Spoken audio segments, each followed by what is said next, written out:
Hey, it's Ricky Carmichael, and you're watching the Moto X Pod Show.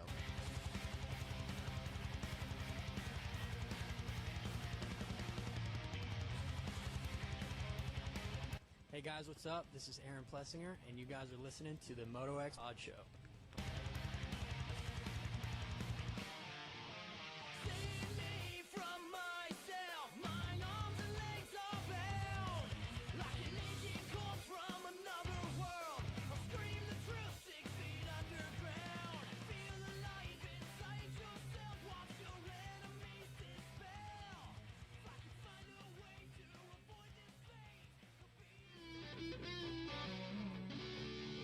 Welcome to the Moto X Pod Show, starring Darkside, his co-host Scotty, sometimes TJ.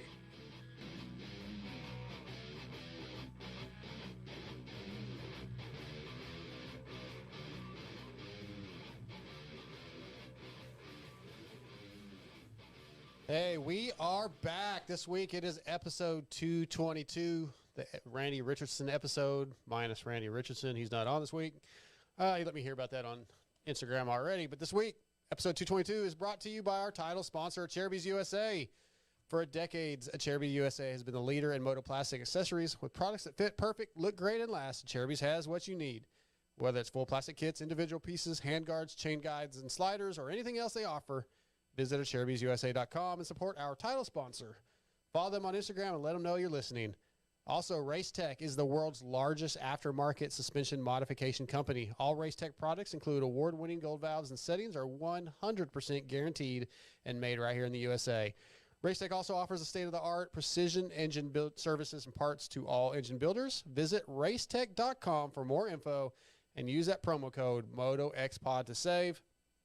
Fly Racing's on board as always. X-Brand Goggles is back. Top privateers like Kyle Chisholm, Ben LeMay, and Ryan Brees use X-Brand Goggles. Hit me up, Darkside MX3 at AOL, or go to your local dealership. Distributed through WPS, X-Brand Goggles. Works Connection on board with their Pro launch device and many other products. Torque One Racing. R Jerky. Dude, I cleaned out my R Jerky last night watching Pulp. I'm completely out. I've got to place an order. And I will use that Moto X Pod 21 code to save at eatrjerky.com. Bermlords Graphics and Jersey ID. They're going to be fixing up that Blue Crew once I get it. Shock Socks. Williams Motor Works. Extreme Colors. Blood Lubricant Oil Lines. Another place we have a discount code. It is Moto X to save. Power Band Racing if you're on WP suspension. True Fusion Sports. All on board. Episode 222 includes Dean Wilson, Kristen Beat, the Racetech Privateer Spotlight with Richard Taylor, and we're going to talk to Tyler Enticknap later on.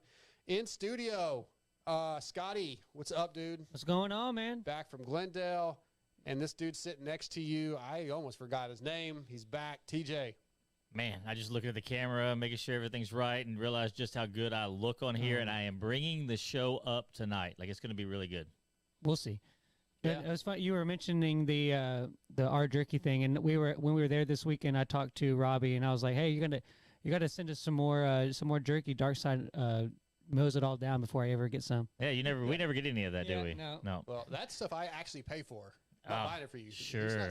He sent some samples, and the samples go out. I was just Which I think I did give you some samples. I You feel did. like, yeah. All right. you gave me one. One piece. You gave me one piece here one time. Yeah. Like Well, just a piece. well, that's all you get. That's Yeah. about what happens when you don't show up.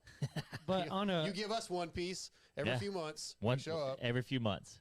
Well, on a real note, before we get started, I just want to say thank you to both of you guys. This weekend was awesome. It was kind of like one of those dream weekends. I know you're laughing at me. You think I'm it's laughing funny. because I have something to say, but go ahead. Oh, is it going to take all this back? No. Yeah. No, go ahead. Okay, well, I just thank you guys so much. It was, and all the fans supporting everything. It was awesome, and I hope to get to do more. Yeah, so you're welcome. I mean, I got that speech a couple times from him, and I was waiting for the tears. Oh, Thank you, Dad. thank you, Dad. It's cool, man. This is a big deal. Everything you do for me. It was not like that. It was awesome. Scotty's kind of emotional. I told him a couple times, like you're like my little kid. Do you Yeah. know how many times? Oh God. How many times I'm Scotty listening. asked me the age of a rider? What? Like, why It would he? wasn't Hey, specific do you to know just how old- rider. Do you know how old Kyle Chisholm is? Hey, do you know how old Eli Tomac is? Hey, do you know how old Brandon Hartranft is? I know how old First of all, Tomac is. I didn't ask that. I told him, he probably asked 175 times. I bet I told him 4 times. The way he sounds. Yeah. Basically like shaking his head. You know, It probably is my fault. Probably. I'm just glad it's not me over there. Right? Yeah. You got all the names and everything back in, or what do we? Yeah, I did. I didn't put all the description in. I can add that in later, but I put the names in. Sure you got them spelled right? And it says upcoming. Why does it say upcoming? Have you not started it? I hit start. It says we're live for 22 seconds. There, we're live. Oh. We are back going. We're back. We had a little technical difficulties. Hopefully we were able to edit it all together. Well, I'm not even recording right now, so. But if you're on YouTube watching this, what? All right. Anyway, yeah. Sorry, we're having some technical difficulties. Our OBS system crashed. Let's see. Jake Curry says we're good, so let's hit record and get back into it as best we can. Yeah, sorry about that, guys. We had some issues with our YouTube. We stopped recording for just a minute. It crashed. We're trying to get it going. So back to Glendale. The racing, obviously the big talk. Let's get into that before we get back into weeds and all the fun stuff that we did. We'll try to do that at the end. Christian Craig, Vince Freeze, then talk everywhere, right? We've heard the review show, the pulp show. Everybody's talking about it. It's all over the memes, et cetera, et cetera, et cetera. What are your thoughts, Scotty? Looking back on it, we saw it live, we saw it back. Like, yeah, and it's probably the same thing that everybody else has heard is like, what was going to be that working? Like, what would have, like, how was that going to work? What was going to be that working? Yeah, I know what you're saying. What was the plan? The end yeah, game? like what result was he expecting to get? Yeah. Well, and what I think is from visually what frustrated me the most was the fact that he almost jumped that berm into him. Well, and I don't feel like there was a berm at that spot. The berm hadn't started yet. If you watch, he jumped a hump. If you watch, he's airborne. Yeah, a I think there was a before hump he there. hits him. Because some of the guys, like Starling, there's a video of Starling jumping into that. There was like a little hole. There's a little. There was a low edge. spot. The outside was lower because I was down there. Yeah, but it wasn't a berm.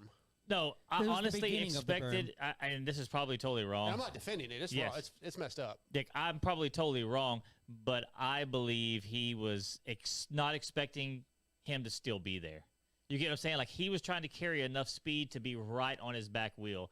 There's no way that I just can't imagine. There's no way to come out of that when they're both up. Right, yeah. Well, That's what I'm saying. The general, if you listen to the other shows, Pulp and JT and all their comments, like, the general consensus is he does stuff like that all the time that just don't, he's not thinking, like, it's just his brain shuts off. I don't know Vince well enough to personally say that. Yeah. You can look at a lot of things he's done that seem extremely ill-advised. Questionable. You know, and yeah, so, and again, the best point really might have been Steve's where, like, okay, even if he makes the pad, like, what about the next lap? Yeah. He wasn't fast enough. No. Like, let it go. Well, I will say, for all the haters and all the things that were bad, if that wouldn't have happened, there'd have been nothing to talk about. You're not completely wrong. I mean, I guess a lot of the racing wasn't exciting. Like, even Doc and I are sitting up at the stands watching it, you know what I mean? And so it's just me and him, and we're looking for battles and stuff, and me and him both were like, Craig's just gone. I mean, there's nothing to watch here. Like, we almost even, like, went out to finish loading up his pits and everything early because it was like there's nothing going on. And it's not that there was anything wrong with that. It's just that's just how the race played out. You know what I mean? Yeah, because I mean, I felt like it was a pretty good track. I like the football stadiums. Yeah, that track was cool. The long rhythm, though, like, I didn't really dig a bunch of triples. Like, let's change, like, maybe make it where there's a tabletop where you can go on off. Yeah. I just felt that it was a long rhythm section, long section of dirt with just a bunch of triples. Yeah. Or, like, I even asked, and they didn't even use Hunter Lawrence. I was like, you were doubling a whole bunch. And he felt so ashamed. He was like, oh, God, it was so bad. And they didn't even use large sections of the floor. Like, because the start was so huge. But not even that. Next to the start on each side, there was open space. There was an area you could put a house in big enough on both sides that could have been used. I guess they run out of dirt probably. It's got to be it. It's got to be dirt at that point. But regardless, I mean, Eli, if you jump up to the 450 class, Eli is coming on, and, like, I kind of wonder if he's going to start running away with this thing. Although, Scotty, Jason Anderson, honestly, if you take 3 of the races so far, he's had either been taken out or he had a mechanical, like, you know, he jumped off the track, like little mistakes, little weird things that without those, he could easily be the points leader. That's my thing is Tomac has gotten some momentum, and I'm sure I even said this in the press box. I don't know if I said it to you or at one point Marks was sitting next to me. I said it to Marks, and I was like, you know, everybody back after race 2, I was like, you know, everybody back in the pits is like, Tomac can start, and he showed me this meme from Happy Gilmore where he was like, it was like somebody learned how to putt. Exactly. And so like that would, if I was a rider that was in the top 5, top 10, that would scare the crap out of me. Tomac can get starts, but going back he to did what cheat on the start, so going back to what you were gonna because he was looking at the guy. It's not cheating. It's not cheating yet. Yeah, if it's, I mean, that's on Feld. it was a joke, but I watched his or helmet. whoever the starter is. But going back to Anderson, at what point can he know he's still close? At one point, can he still stay close and have he has to eliminate those mistakes? Like how many more chances is he going to get before this series before it's too far gone? Yeah. So he's got to clean it up. He obviously has the speed. I think it's interesting how you can say like oh well, Tomac's better on the Yamaha. Cowie's most suck. Well, because Anderson just went to Cowie and he's good, and then Mookie went to Anderson's bike and he's good. Yeah. So Yeah. so that it's not the bike, it's the bike per that rider. So I think it's the change, you know, teams, the new environment. It's a new start. You're reinvigorated. I think there's a lot. If you take that blame or that percent pie that Mathis likes all the time, I think the percent pie is way bigger on. It's just a new start, they're refreshed. It feels new. It's exciting again. I think that has way more to do with it than the bike. Now, as far as the bike goes, I do think KTM's they're struggling. They're trying to figure that thing out. I don't think like Cooper all of a sudden isn't fast. I don't think Cooper all of a sudden isn't mentally strong or not fit, or it's leaving Alden. He's struggling with the bike. But Mooskin's on the same bike, and Mooskin passed him and gapped him. Yeah, okay. Well, maybe it's working better for him because, like, we just said that bike isn't really cutting down the way Cooper likes to cut down. Right.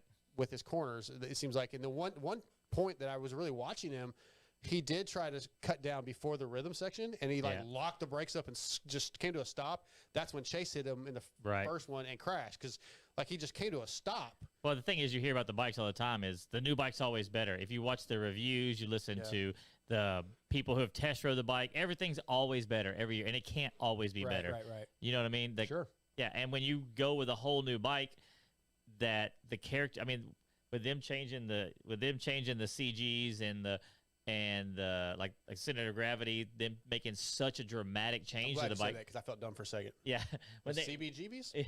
When they changed like the center of the gravity of the bike, they changed the way the frame flexed. They made huge changes to this bike. Well, KTM had pretty much the same effects every single year. You know what I mean? Like as far as the way that this part affects this part, they have a whole learning process to do.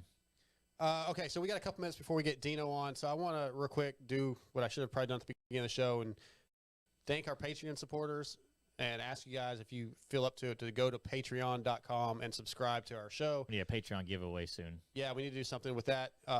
And I've been doing, like I said last week, I think I've been uploading the audio from the Racer X articles. You know, I record those on audio, and then I use that audio to write the article. And I've been posting those on Patreon just for the Patreon subscribers. And they're like an hour and a half interviews with like Chiz and Ryan Baris, etc. So we're doing that for Patreon. If you guys go on there, $5 a month, $10 a month, whatever you feel like giving, it really helps out a ton. So please, if you feel like it, we've had a couple new subscribers lately. Be awesome. Subscribe to the Moto X Pod Show YouTube channel. Scotty and I, post a bunch of stuff from this weekend. We're trying to do more and more of that. And subscribe, like those videos. Well, all the different things you're supposed to do when you go on YouTube, that helps us out a ton. It gets those numbers up. It means a lot. Yeah. You can also do the same thing by going to iTunes and leaving us a review. That kind of helps us boost up in the algorithm of iTunes. The more you guys like our stuff, more good comments you make, the farther up we get. And now that Joe Rogan's not on iTunes, he's only on Spotify, then we can just take the place of Joe Rogan in your downloads, and you just listen to us. Fair enough. And I forgot to tell everybody, we have a fantasy group. If you're playing fantasy, we have our own league. Don't tell him I don't want anybody else in there beating me. Yeah, I'm doing right? terrible. For the life of me, though, I can't. Oh, it's Berm Lords or something like that. What I is can it? look it up. Yeah, look it up real quick. I'll look it up. But anyway, yeah, do all that stuff, man. It helps us out. It's really, our sponsors like it, helps us. And, you know, the Patreon really helps us get to these races. I fed Scotty a few times this weekend while we were out. You know, he brought his own credit card. I was like, no, show's got it. That's our Patreon supporter. So Moto X Pod Show and Moto X Pod, one word, Moto X Pod Show, Lord of Berms. Lord of Berms. That's our Pulp MX Fantasy League. So, yeah, get in that thing. Join.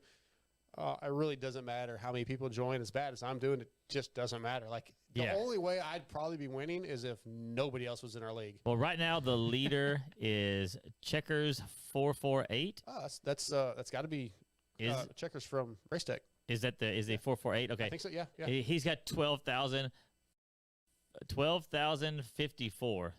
So yeah, you Checkers. Yeah. Don't join our league. Right. Anybody else? So all right, we're gonna take a commercial break. We'll be right back with Dean. All right, our first guest of the night is brought to you by Cherubies USA. You guys know that for decades, Cherubies USA has been the leader in moto plastic accessories. Whether it's full plastic kits, individual pieces, hand guards, chain guides and sliders, or anything else they offer, visit CherubysUSA.com and support our title sponsor. Tonight at Cherubies USA brings us from Factory Husqvarna, Dean Wilson. What up, Deano? Oh, not too much. How you guys doing? Doing good, man. Really excited to talk to you. It's been a little bit. I think it's been a couple months at least. Yeah. Listen, man, I know, like, right now you're sitting 11th overall, I believe. Not where you want to be, but, man, when I look at those results, like, there's nobody in front of you really that I go, Dean should absolutely beat this guy every time. Like, the field is so stacked that, like it's like where you're finishing is pretty damn awesome still. Like, I know it's not what you want, and you're not happy, but you can't be too down on yourself, I wouldn't think. No, not too bad. It's a tough class right now, and you know, I still believe I got the best is yet to come. I feel like I'm riding really well. I'm slowly like starting to do it at the races, but just during the week I've been riding really good. So I just need to be doing that on the weekend, and I'll be good. You know, so yeah, it's super stacked. It's tough, but you know, my training partners.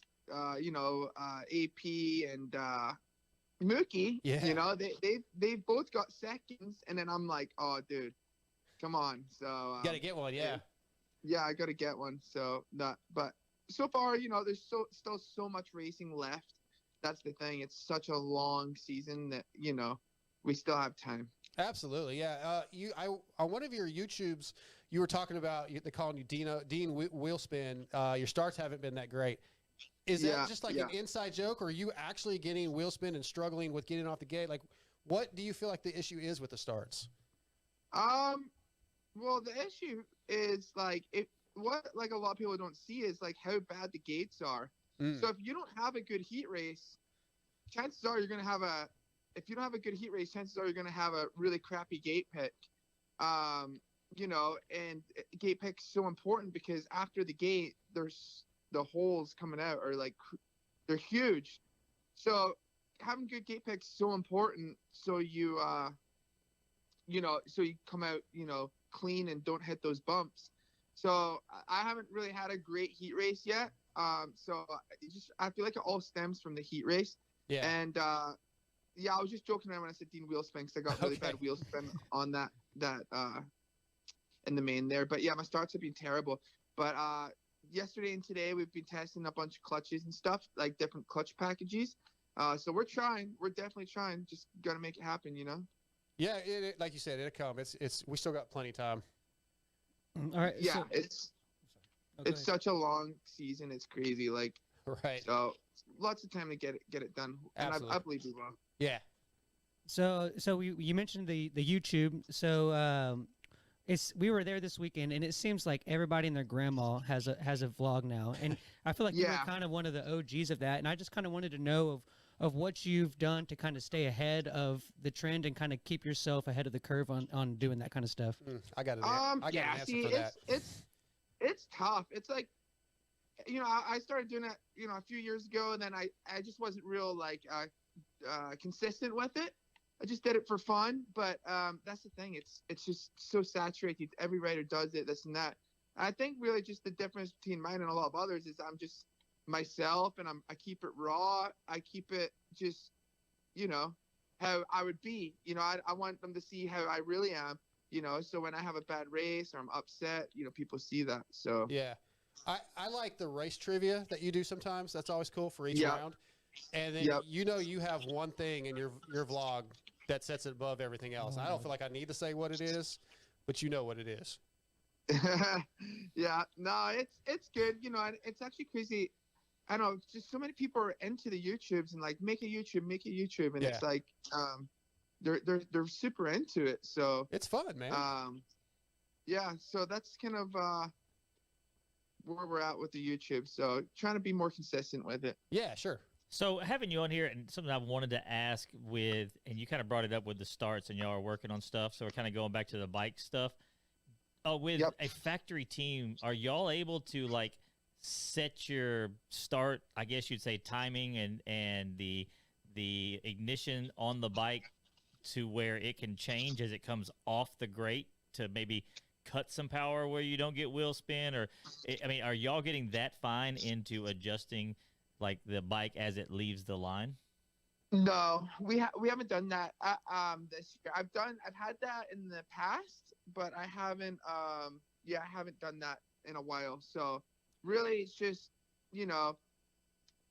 it's just feeling comfortable and having a good gait. And the thing about the starts is like, it's so funny because it's so easy for a fan to say, oh, just get the start, but there's a lot that goes into it. And you see how deep the field is. All these guys are damn good at starts. Like, even guys like Mitchell Oldenburg, who's not in the top 10, he's even a good starter. If you look at last year on the East Coast, he was whole shot in a bunch of East Coast mains. So it's like, it's super tough, So I think where I lose a little bit is me being a bigger guy.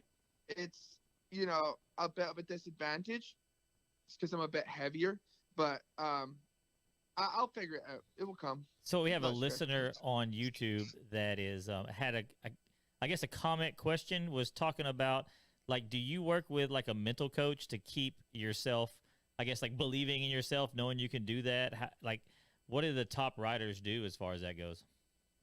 I think it just depends where you are mentally. Like I've definitely went and seen a bunch of mental coaches before and sports psychologists and stuff like that. Because I've been injured a lot, and I was always had that.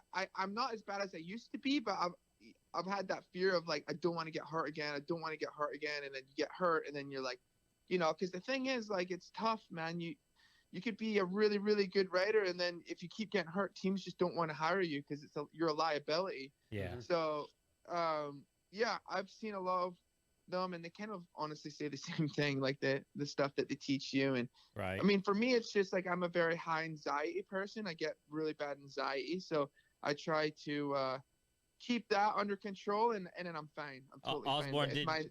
Osborne didn't teach you to throw up before the race thing? Yeah, that was crazy. I never had that problem, but yeah, thankfully. He was telling a story last night on Pulp because he was in studio that, like, I guess when AC was his rookie year or something, they were still both in the 250 class, that he like went over and threw up like right next to AC just to mess with him, basically. Like that would probably play in my head a little bit if some dude just like threw up right next to me. AC as a rookie just looked at him and goes, "Ah, man, it happens sometimes." Yeah, that's crazy. Talk about working with Brownie and Alden, man. Like, what do those guys bring to the table that have helped you so far this year? Yeah, I mean, this year's been really good. Brownie's a great help. Obviously, the thing side, and I'm on the B side, which I'm totally fine with. Like, I don't care. But the thing is, this year, like, we all cycle together, we ride together. Only thing we don't do is gym together. So we all do quite the similar thing. But it's good. It's just very, very structured, and it's tough. That's the thing. It's very, very tough. It's, you could come and do it for a week and be like, oh, it's not too bad, but it's the consistency of it that gets you. It's the every single day for almost a whole year. It feels like, you're always up, you're doing something, and then, you're at the track, and it's like, we raced Triple Crown this weekend, and I drove home after the race, and I was pretty beat on Sunday, and then Monday I was back at the track yesterday. So, you know, it's tough work, but it definitely teaches you a lot, and yeah, I think it's really good. I'm enjoying it. How was it having Kiefer there?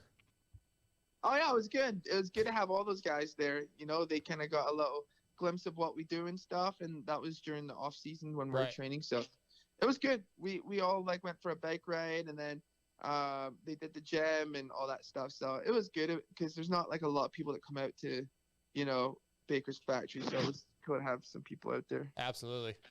All right, Deano. So it was Saturday morning, early before all the fans were in the pits and stuff. We were standing there, and you rode by on your scooter, and in about 10 seconds, you roasted like 3 people as we were walking by, and it was hilarious. And it just kind of shows how comfortable you are with a lot of these people. And I just kind of wanted you to talk about your camaraderie with fellow racers and other teams, and just kind of how you kind of get with all of them. I don't even remember that, but yeah, I mean, that's just kind of how I am. I don't know. It's just, pretty much if I'm talking shit to you, it's like, I like you, you know what I mean? So, but I don't know. It's just, I've been around, you know, I'm going on 14 years as professional. So like, it's like, I've seen these people and everyone around for years, and, you know, they all just become your friends after a long time and seeing each other every weekend. And, yeah, I don't know. Just, I've learned a lot, you know, growing up. I used to be someone that would hold grudges super hard. And I mean, I still do sometimes, but I don't know. I just like to, you know, enjoy the race days because I know that I'm not going to have a whole lot of them left. And, you know, you just got to embrace it and enjoy the day, and, you know, just appreciate what you're doing for a living. You know, you're racing dirt bikes, pretty sick. So yeah, I just got to enjoy it, and yeah, just talk some shit and have some fun. It made my morning. It was so funny. TJ, Who was it? I honestly don't even like remember. I think it was in front of the. I don't remember who you were in front of. Dean, that was Scotty's first race as press, so it was a lot. He was taking everything in. Yeah. Oh, okay. I got you. It was comedic because the way you were on your scooter just chilling, and it was just like boom, boom, boom, boom, like shots fired. I don't know. It just caught me off guard. That's funny. Dino hasn't talked shit about us, so does that mean he doesn't like us? He doesn't like us. No, he doesn't like us. Oh, shit. Okay, so we have a listener question, Deano, from a Michael Trece. He wants to know he has 2 questions, so I'm going to put them together. Who do you hate racing the most, and why is it Vince?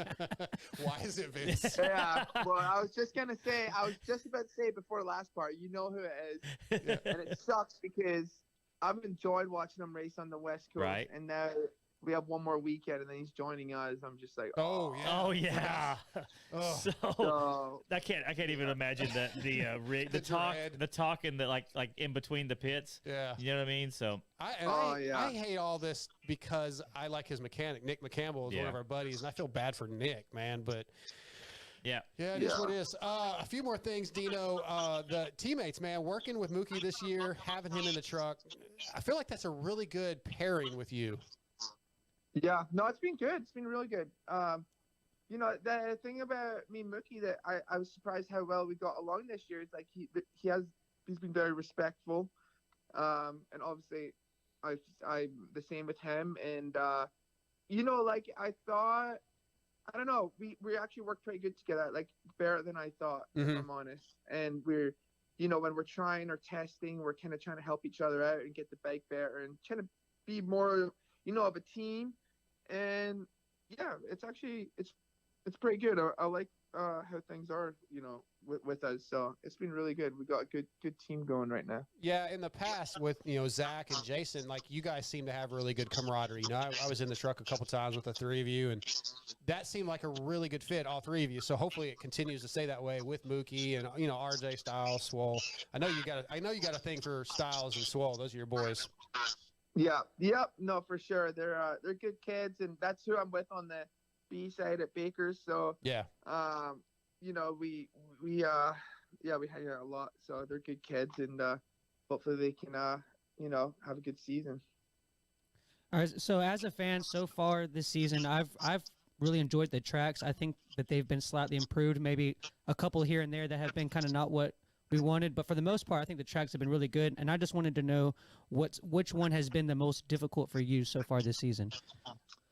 Most difficult, I would do it. Oh, definitely A1. A1 was gnarly. It was like, obviously you're nervous and tight, first race of the year, and then it just got super rutty. It was because, you know, we had the rain before, so it was really rutty and soft, and then like the whoops after the finish were just insane. I couldn't get through those things, and that was the toughest race for sure. It was A1. I struggled with that one. I didn't feel comfortable, and all the other ones haven't been too bad, but the A1 was like, dang, it was tough. Yeah, it was pretty brutal. I mean, watching it, TJ, like that track just was way more aggressive than most typical A1s. Yeah. Yeah. I got one more thing, and then I think we've got a caller that wants to talk to you. But back to the YouTube channel. Recently, look, you've done a lot of bike giveaways for kids, and recently you helped out Chris Morrison. Talk about that a little bit, how that came about, and just like we've talked to you many times about your giving personality, man. It's really awesome what you do. Oh, thank you. Yeah, so I did I usually every year try to give a bike away or do something and give back a little bit. And my good friend Chris, who actually films all the little giveaways and stuff, he just films for fun. Like, he's actually a stunt man in the stunt industry. Oh, cool. And anyway, so he was actually going to a race, Day in the Dirt, and he went to go in the morning, and then his van was completely gone. Some guy just stole his van, and you know, he loaded it the night before, and it had everything in it, like, because he was going for like a 2-3 day trip, you know, the barbecue, dirt bike, camera equipment, like everything. It was fully packed. And then the guy just took off with everything. So that was a big upset for him. And then, of course, insurance is never easy to deal with. And then, so he didn't have a bike for like a good couple months. And then he's just like, man, they're just so expensive now, you know, it's 12 grand for a new bike and this and that. And then, so I was like, you know, I thought, I wasn't in town at the time. I was in Florida. So I was like, well, in my head, I was thinking, okay, well, if I get back to California, he still doesn't have a bike, then I'll get him one. So, yeah, I just I picked him up one from AEO Motorsports, and then yeah, surprised him. And then if you watch the video, you seen we kind of messed with him. And but it was, of course, it's just always, it's like something always happens. And when I called him, he was going to go look at a two-stroke because it was cheaper, and you know, and then I had to try and get him not to buy that thing. Yeah, that's awesome, man. Dude, you're just really a great guy. Before we get Hal on, we have one more question. Come on, it's okay. No, we weren't supposed to say who it is. Oh, you already said it. No, I didn't. I said when we weren't recording. Oh, anyway, it doesn't matter now. Go ahead. Way to go, TJ. TJ ruined it. Go ahead. I ruined it. Anyway, the State Farm Jake on YouTube wants to know if you know the brand, the cowboy hat your mechanic wears, and why he doesn't wear it on race days. Yeah, so that's actually a funny story. The you know, big corporate world, he's not allowed to wear the cowboy hat on race day. So he would if he could, but I don't even know the brand. I don't know any of that stuff. Okay. But he rocks it every day at the practice track.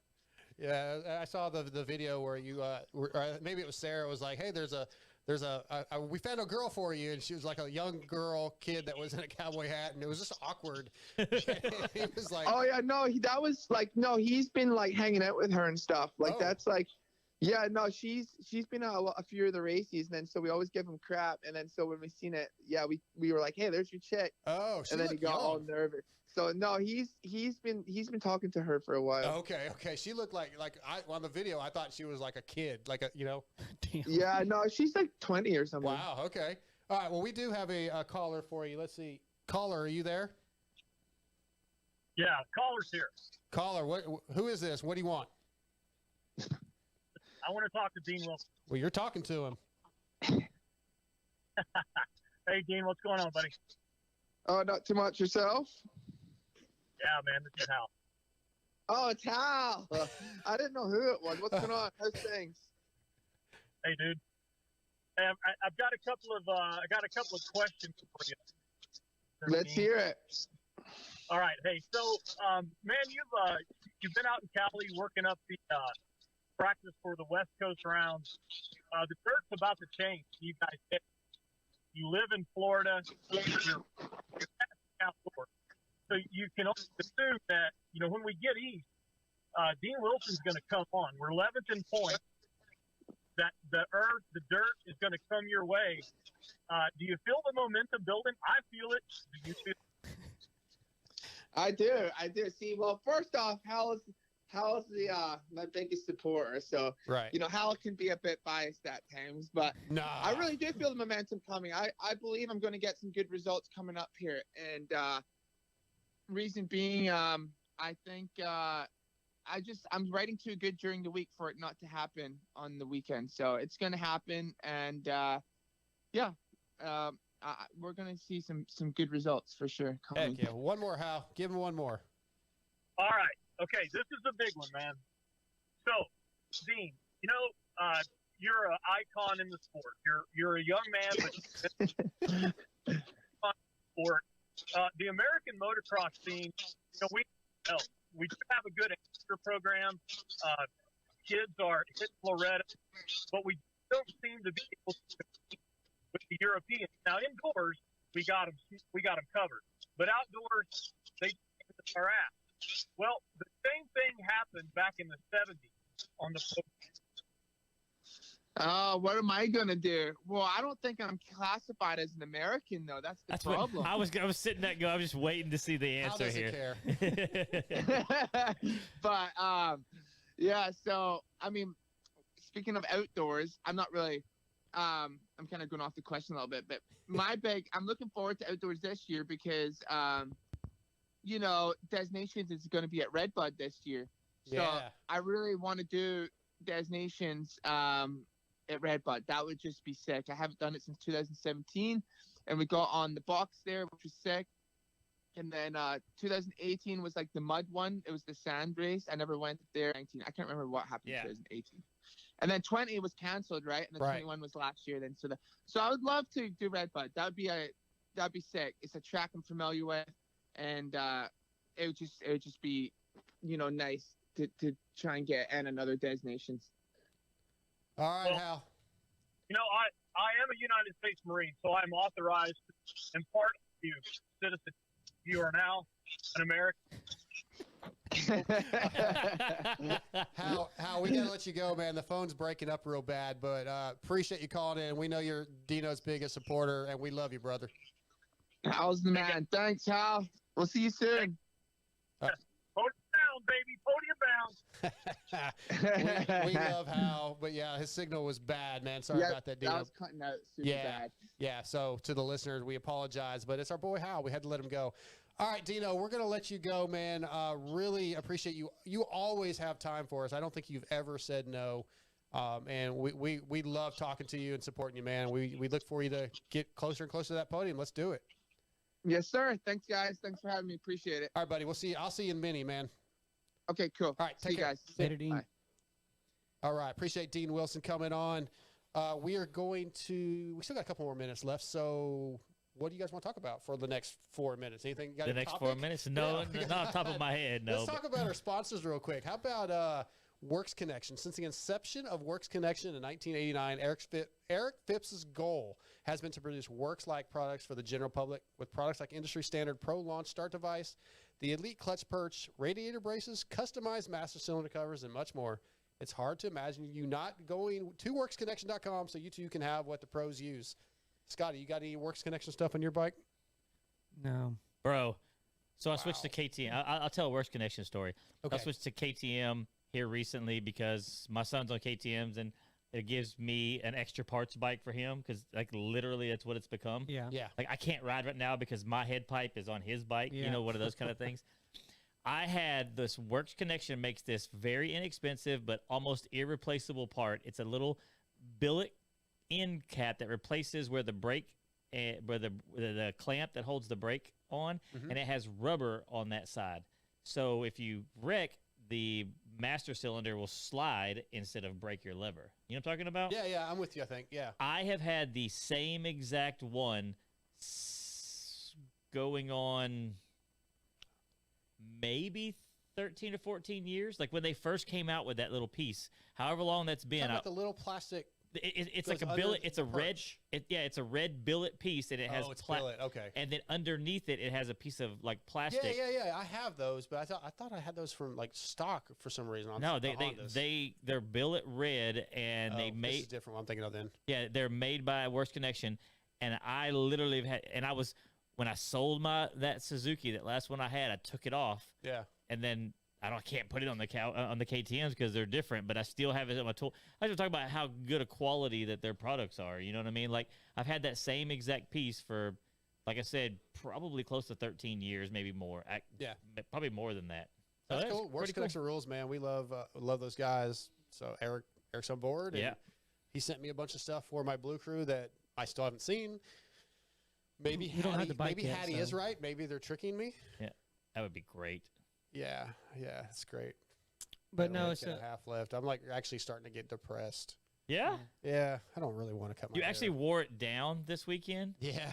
which is weird because I always ragging you everybody constantly. said something about that. Like, oh, one final joyride, and like, Yeah. oh, it was so funny. There was a lot of talking. Dude, Oh, I can't believe, like, anybody that's listening to this, any of the listeners that I met, like, dude, that was so rad. I met so many listeners. You're so cool. Moving on. Way more than we've ever met before. So it's cool to see that people are listening. you know? Yeah. no, Right. for real though. Like at least like 8 times, somebody's like, dude, that's Darkside.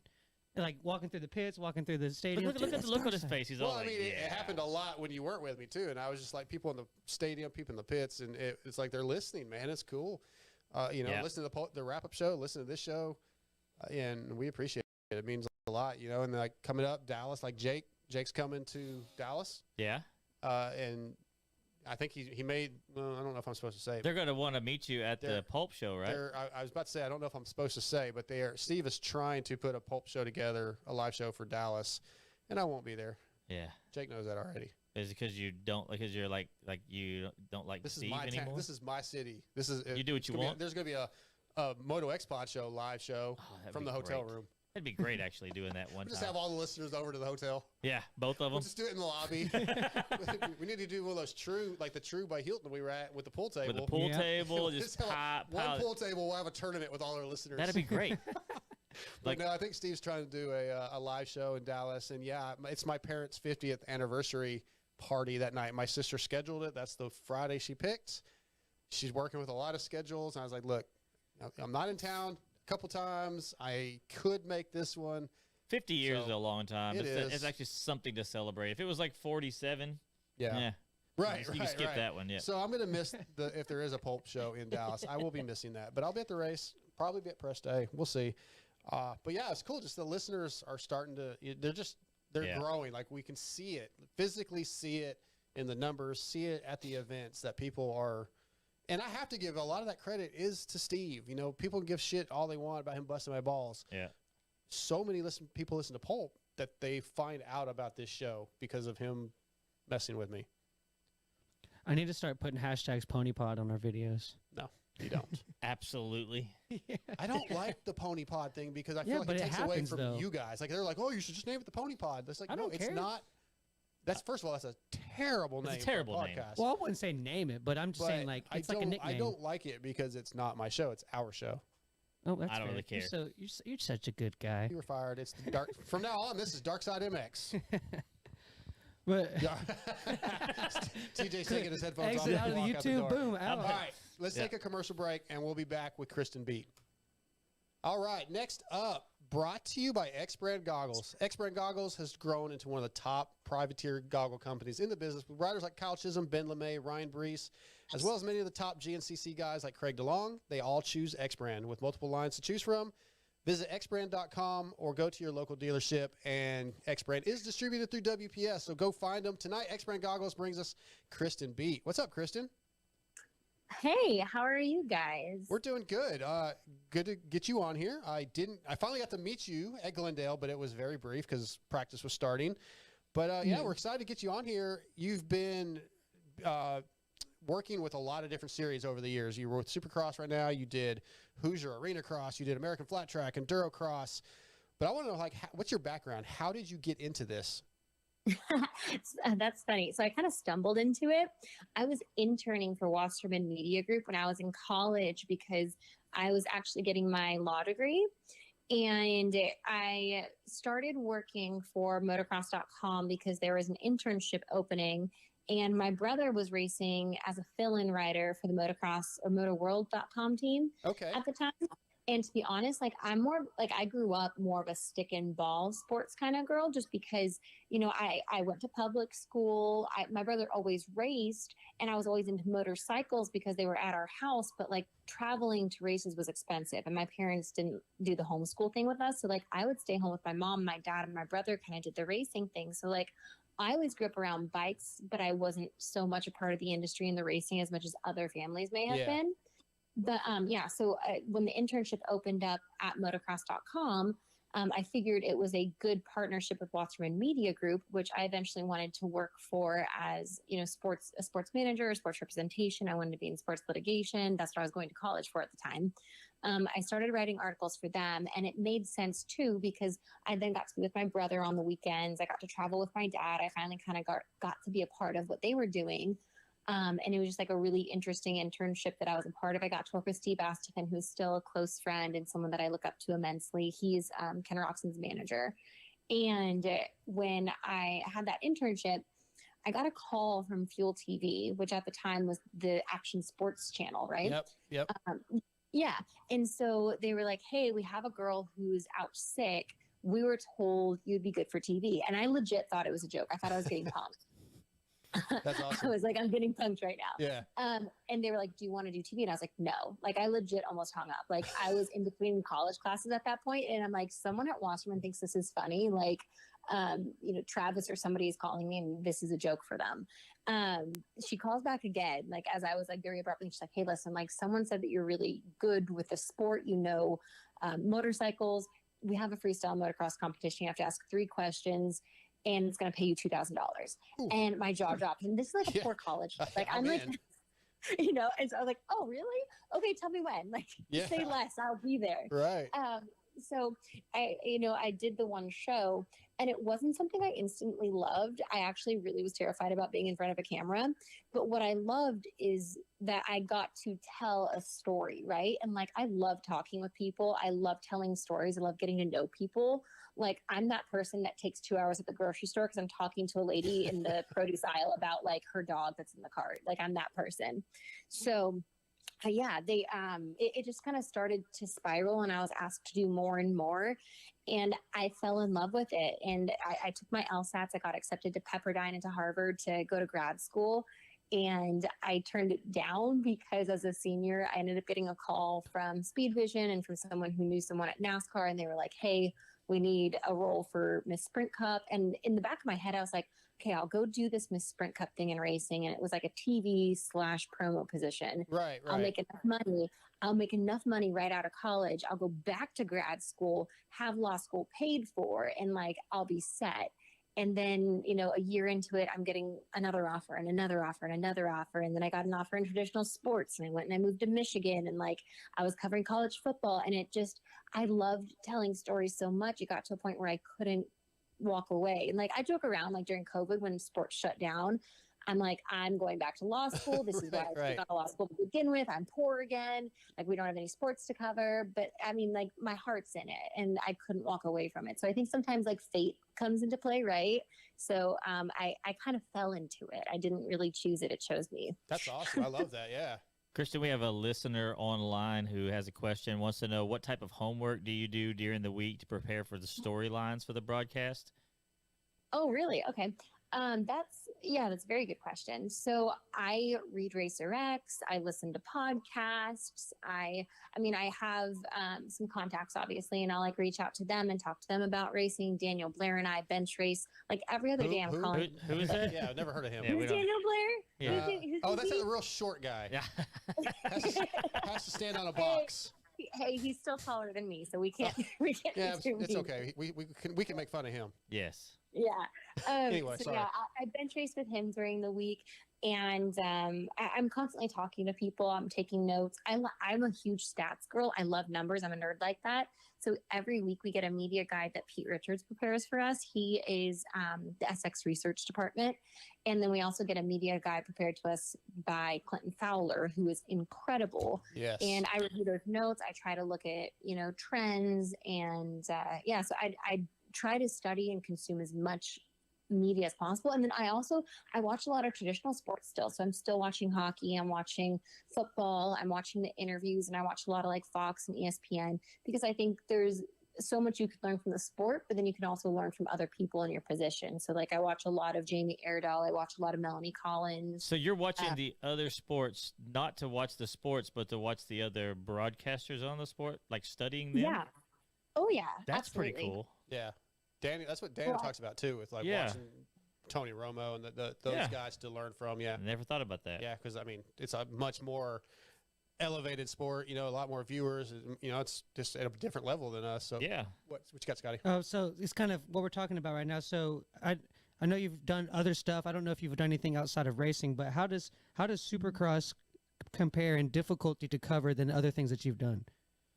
Yeah, so I did a lot of college football. I did Red Wings hockey up in Detroit. I covered a few Lions games when I was working in that market.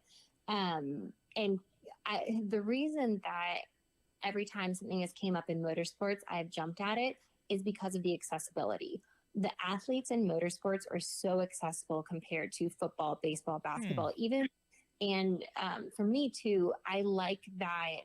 And you guys may not see it as much anymore because the sport has progressed so much, but compared to NASCAR or compared to other four-wheel sports, nowadays those sports, there's no combine, there's no coming up, you don't have to do well at Loretta's first. Like there's a lot of buy ride programs in four-wheel racing now. Whereas in motocross, that there are still a lot of riders that are riding based on pure talent alone, and I love being able to cover that. So in that sense, I think the way motocross and supercross compares to maybe like a four-wheel sport, I like that there is still an emphasis on body performance. Whereas if you compare it to like football, baseball, basketball, whatever, the accessibility to the athletes and the stories are very different too. So I love covering all sports, to be honest. Like, again, I love telling stories and I love learning about people. But for me, like motocross, supercross is just like home. So, We'll probably eventually lose you like we did Jenny Taft, though. They always take our stars. No. Do you know what's so true story? There are not a lot of kind women in this industry. That is the one thing I have learned. Like, it is very competitive. There are not a lot of women who are willing to like go and meet you for coffee and give you advice. Oh, wow. Jenny Taft is a gem. Jenny Taft is a human who, like, when I was filling in for Monster Cup, she was so gracious. She called me, and like, to be honest, I was afraid because I knew I should ask her for advice. Yeah. I'm like, gosh, Jenny Taft, like, she's not going to want to talk to me. She called me and she goes, hey, how are you feeling about it? Here are my notes. Here's some things that I do before a race. Like, this is when I put on my makeup during the day because I know I'm not going to have time after this point. And I'm just sitting here and like, I had girls who I had like filled in before who like ran me through the mud before I got there. And then Jenny Taft was calling me and she's like, wow, like she is as beautiful as a human on the outside as she is on the inside. Yeah. I got to meet her a couple times. She's very sweet. Go ahead, TJ. Well, real quick, we have a listener question, but I had a real quick. You talk about other hosts and stuff like that and people in the industry. How do you keep up with the energy of Joseph Allen? I love Joseph. Yes. And I think it's really great because he reminds me, and I know, I don't know if you guys watch NASCAR, but he reminds me of Michael Waltrip a lot. Like, he reminds me of Mikey, parallel. And his energy is just so genuine and pure. And he actually knows the racing too. Yeah. And I think it's so cool because like clearly like he's a musician. Like he's a singer. He was on, NBC's Golden Buzzard. That's like his career trajectory. Like someday he's going to be selling like 1 billion albums and be a Billboard, superstar. Right. But right now he's getting to do something that he enjoys. He's like, and he's learning as he goes.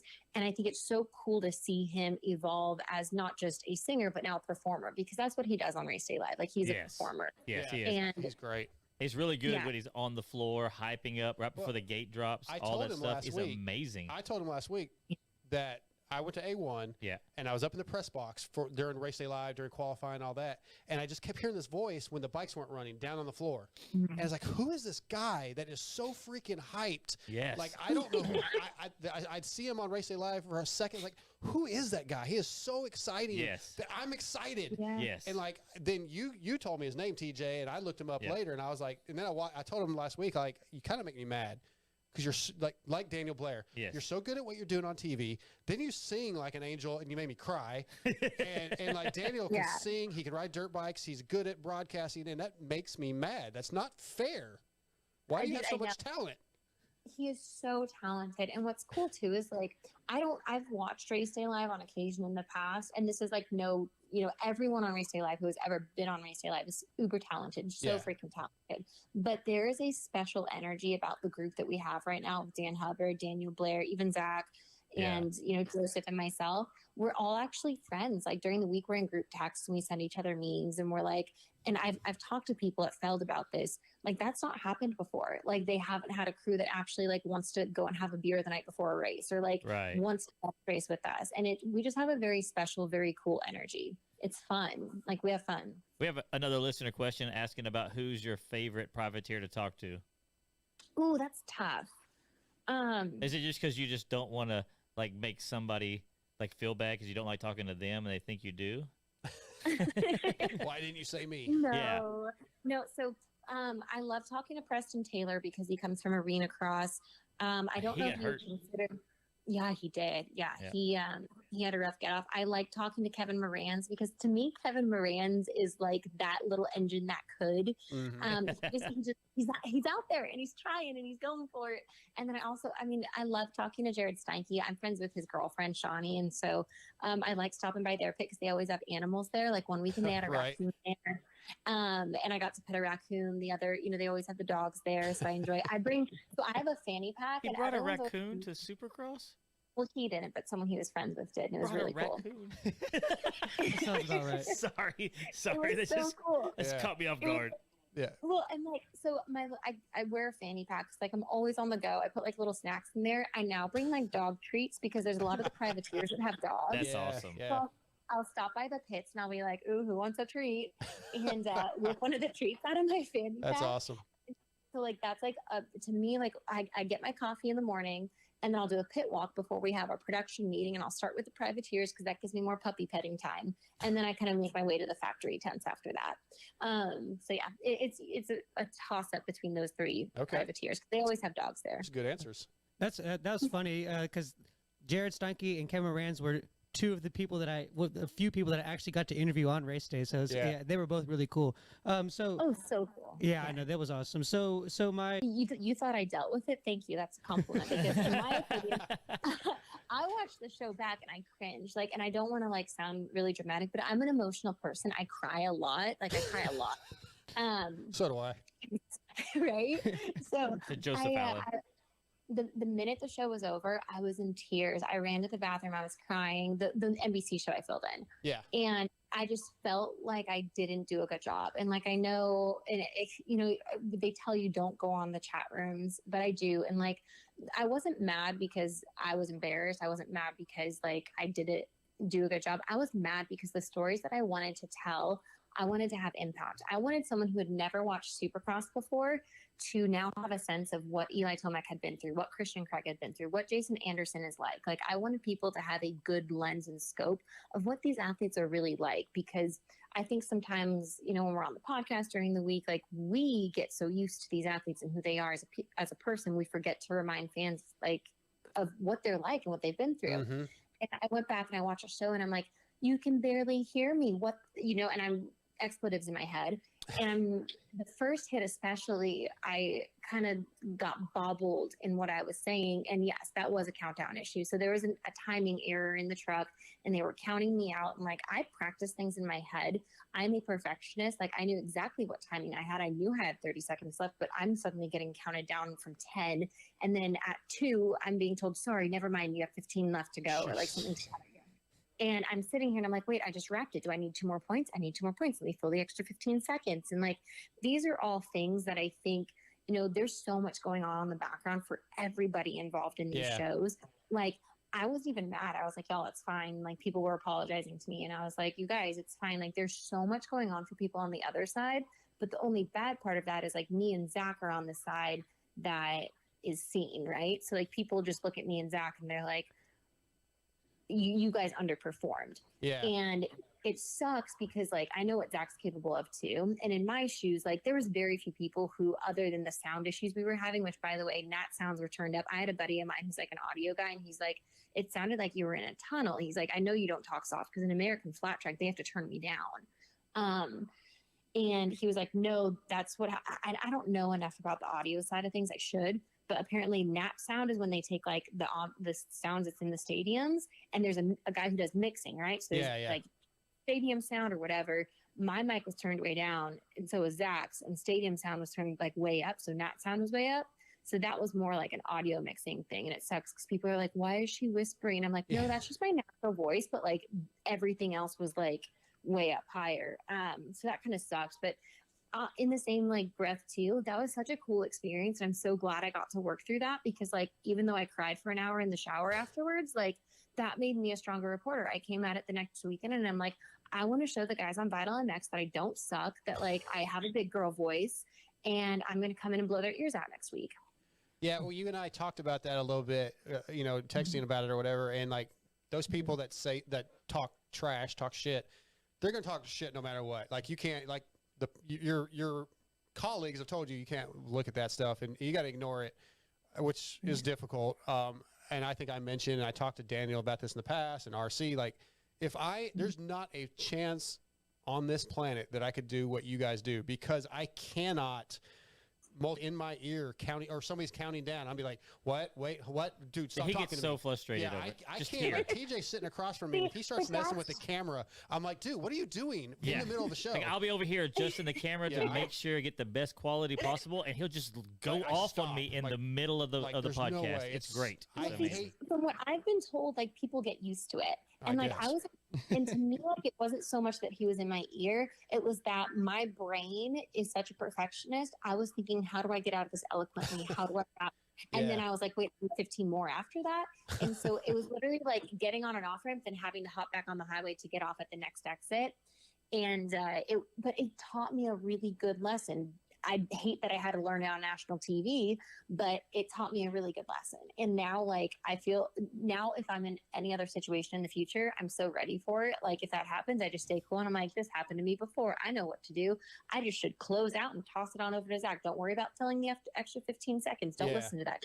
On, you know, like, don't try to repick it back up. So, you know, you learn. Yeah, it's absolutely. cool. Well, I think you did a good job. That was at A2, right? Where you had the night show, and that, good for you. I think you did a good job. And it's not all your fault because the sound guys, like the beginning of the broadcast this week, they didn't even have the voice sound for like the first 2 minutes of the broadcast. So. Yeah, there seems to be an issue with something, whether it be at nationals or here, like every week. There's a lot going on that people don't realize. Krista, we probably have more listener questions than we normally have for guests, but the best one so far is Slim Smith wants to know if you will marry him. Oh, yeah. So that brings me to a point. Well, so how is it dealing with people coming up to you like Jamie, who's Jamie? Like you, Darkside. Oh, Darkside, yeah. Comes up to you and like you like hitting on you. I know how he treats all the other girls in the pits. Like how is that dealing with that on a weekday? That's hilarious. If you could see him on the camera, which we have it on him right now, he is glowing red and blushing a little bit. But how is that dealing with? Because we know riders can be a little edgy at times, but I guess growing up around it. Like one day, and if like any riders get to listen to this, like y'all, one day I'm gonna like do a screenshot slideshow of the DMs. The DMs. Oh wow! But here's the thing: like I don't get offended by it. I know like there are some chicks who will like get all offended by it. I'm so used to it. Like when I was working in football or like basketball, the guys would say things, and like I used to kind of get my feathers ruffled, and I'm like, how dare they think I would be like that? Yeah. Now, like, because, and again, racing is home, like the things that guys in the paddock say that are motocross guys, they make me laugh. It makes me like, honestly, it's flattering. It's always a joke. It creates a really fun, friendly conversation with them. And like, I don't take it personal. I think it's funny. Like I let it go in one ear and out the other. So if I'm doesn't being bother. honest, I have seen some of those screenshots because we are friends with like Brady Bowers and Diana Dahlgren and some of the wives and we've, you know, well, I'll ask them. We've had we do girl shows all the time and like, hey, like, what's the worst thing that's happened, you know, with the fan for the Monster Girls, you know, or the DMs, and they're like, yeah, they'll show some of that stuff, and it's pretty mind blowing what some dudes will send. Yeah. One of these days, like, we should all just get together and like blow them out and like screenshot it. And That could be fun. That would be a great Instagram account, like just a random Instagram account that we could start, and then we get Moto the ladies DMs. of Moto DMs, and then they send them to you, and we just post them. We have to blur probably a bunch of them. That Instagram account as soon as this show's over. Would be so funny. And the funniest thing is, like, some of the things they say, like, they know that there's not a chance. Like, they know, but like they'll still try. Well, and like, God like bless them. Slim Smith just The one commented. that wants her to marry him. The ones, he said she didn't say no, and then Jake said, "So you're saying there's a chance?"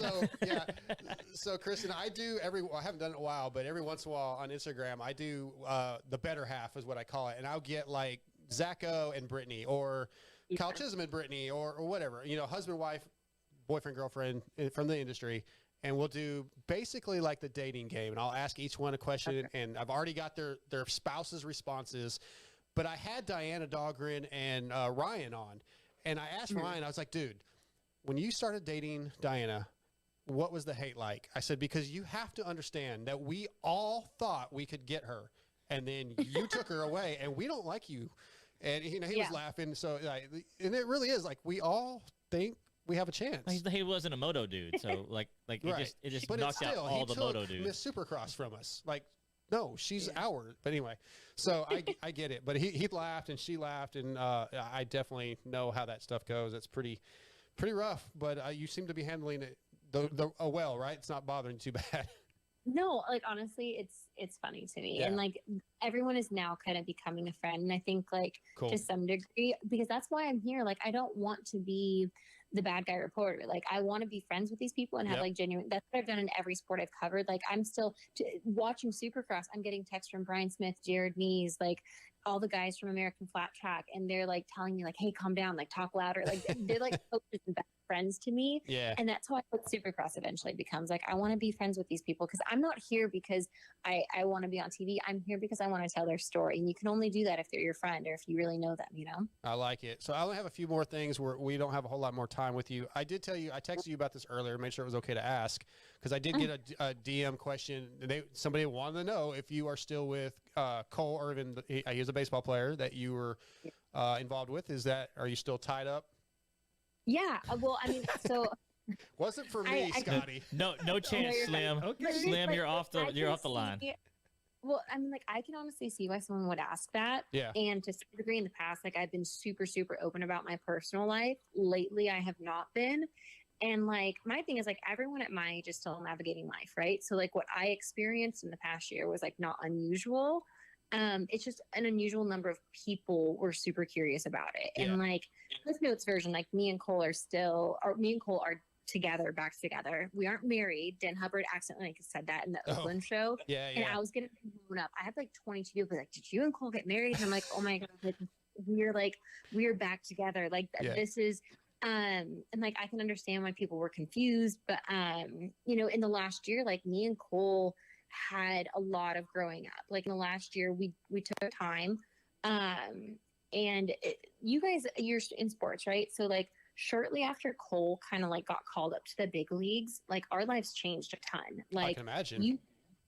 I was kind of forced, and like, I'll be completely honest, like, everyone like close to us knows this about me, but like, I was kind of forced into this role of being a baseball girlfriend that I wasn't ready for.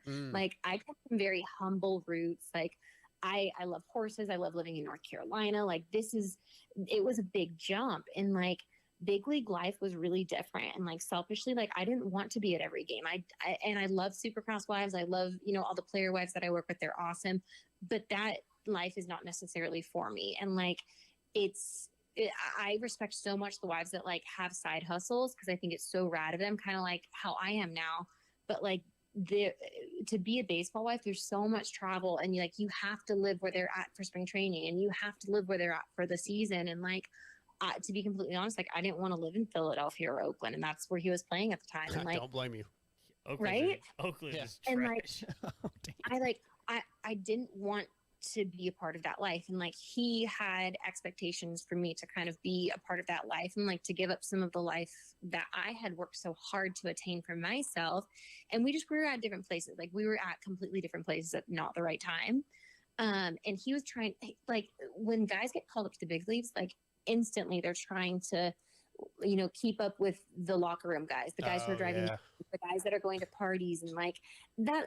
Like Michael has always been like country and grounded, and like all of a sudden, like his life is going really fast, right? So like I kind of took a step back, and during that time, I mean, like I tried dating, like it didn't work out. Like everyone's always like, oh, there's a ton of fish in the sea, and I'm just like, no, there's a lot of garbage. Like there's a lot of garbage out there. Yeah, sure. And then like I tried to kind of focus on me, and during that time that we kind of took off, I think that people interpreted it as like, oh, maybe they're still together, maybe they're not together. But we did take some time off. And I think it's good to note too, like we let God's plan kind of play out. And like we did end up coming back together because during that time, we both realized what we needed to learn how to compromise. Like I needed to learn how to not be so independent. I needed to learn how to like give some, too, where it's like, it's not just going to be my life. This is our life together. And we want to try to kind of work through things. I know this is like a lot. That's okay. No, it's fine. No, we're not the normal moto show. Yeah. We actually get talk to a lot of wives. Yeah. Talk to them like people behind the scenes. That's kind of so what we. It's interesting to hear. Yeah, all you're this. part of it, TJ. Yeah. It's not normal at all. And so like he kind of grew back into this like very humble, compassionate person that I think in the infancy of his big league career, he kind of lost. And like at the same time too, he kind of learned how to cheer for me also, which is cool. So now we're just kind of like this super couple. We cheer for each other. We have a really cool kind of lifestyle where like I'll fly back there for a week. Like when he has a day off, he'll come out here, and like we learn to make it work.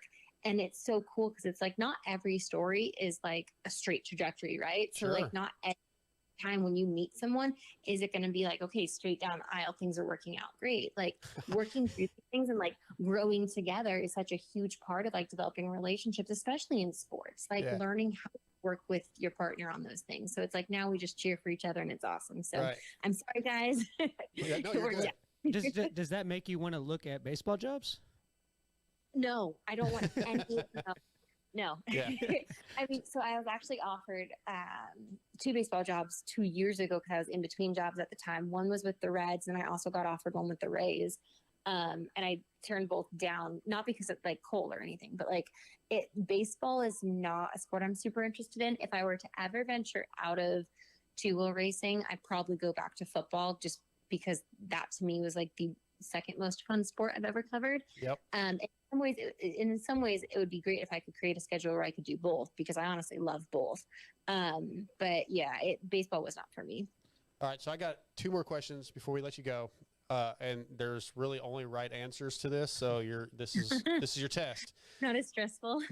NFL football team. Who's your favorite, and who's your least favorite? Yeah, so I used to be a diehard San Diego Chargers fan when they were in San Diego. Okay, I can live with that.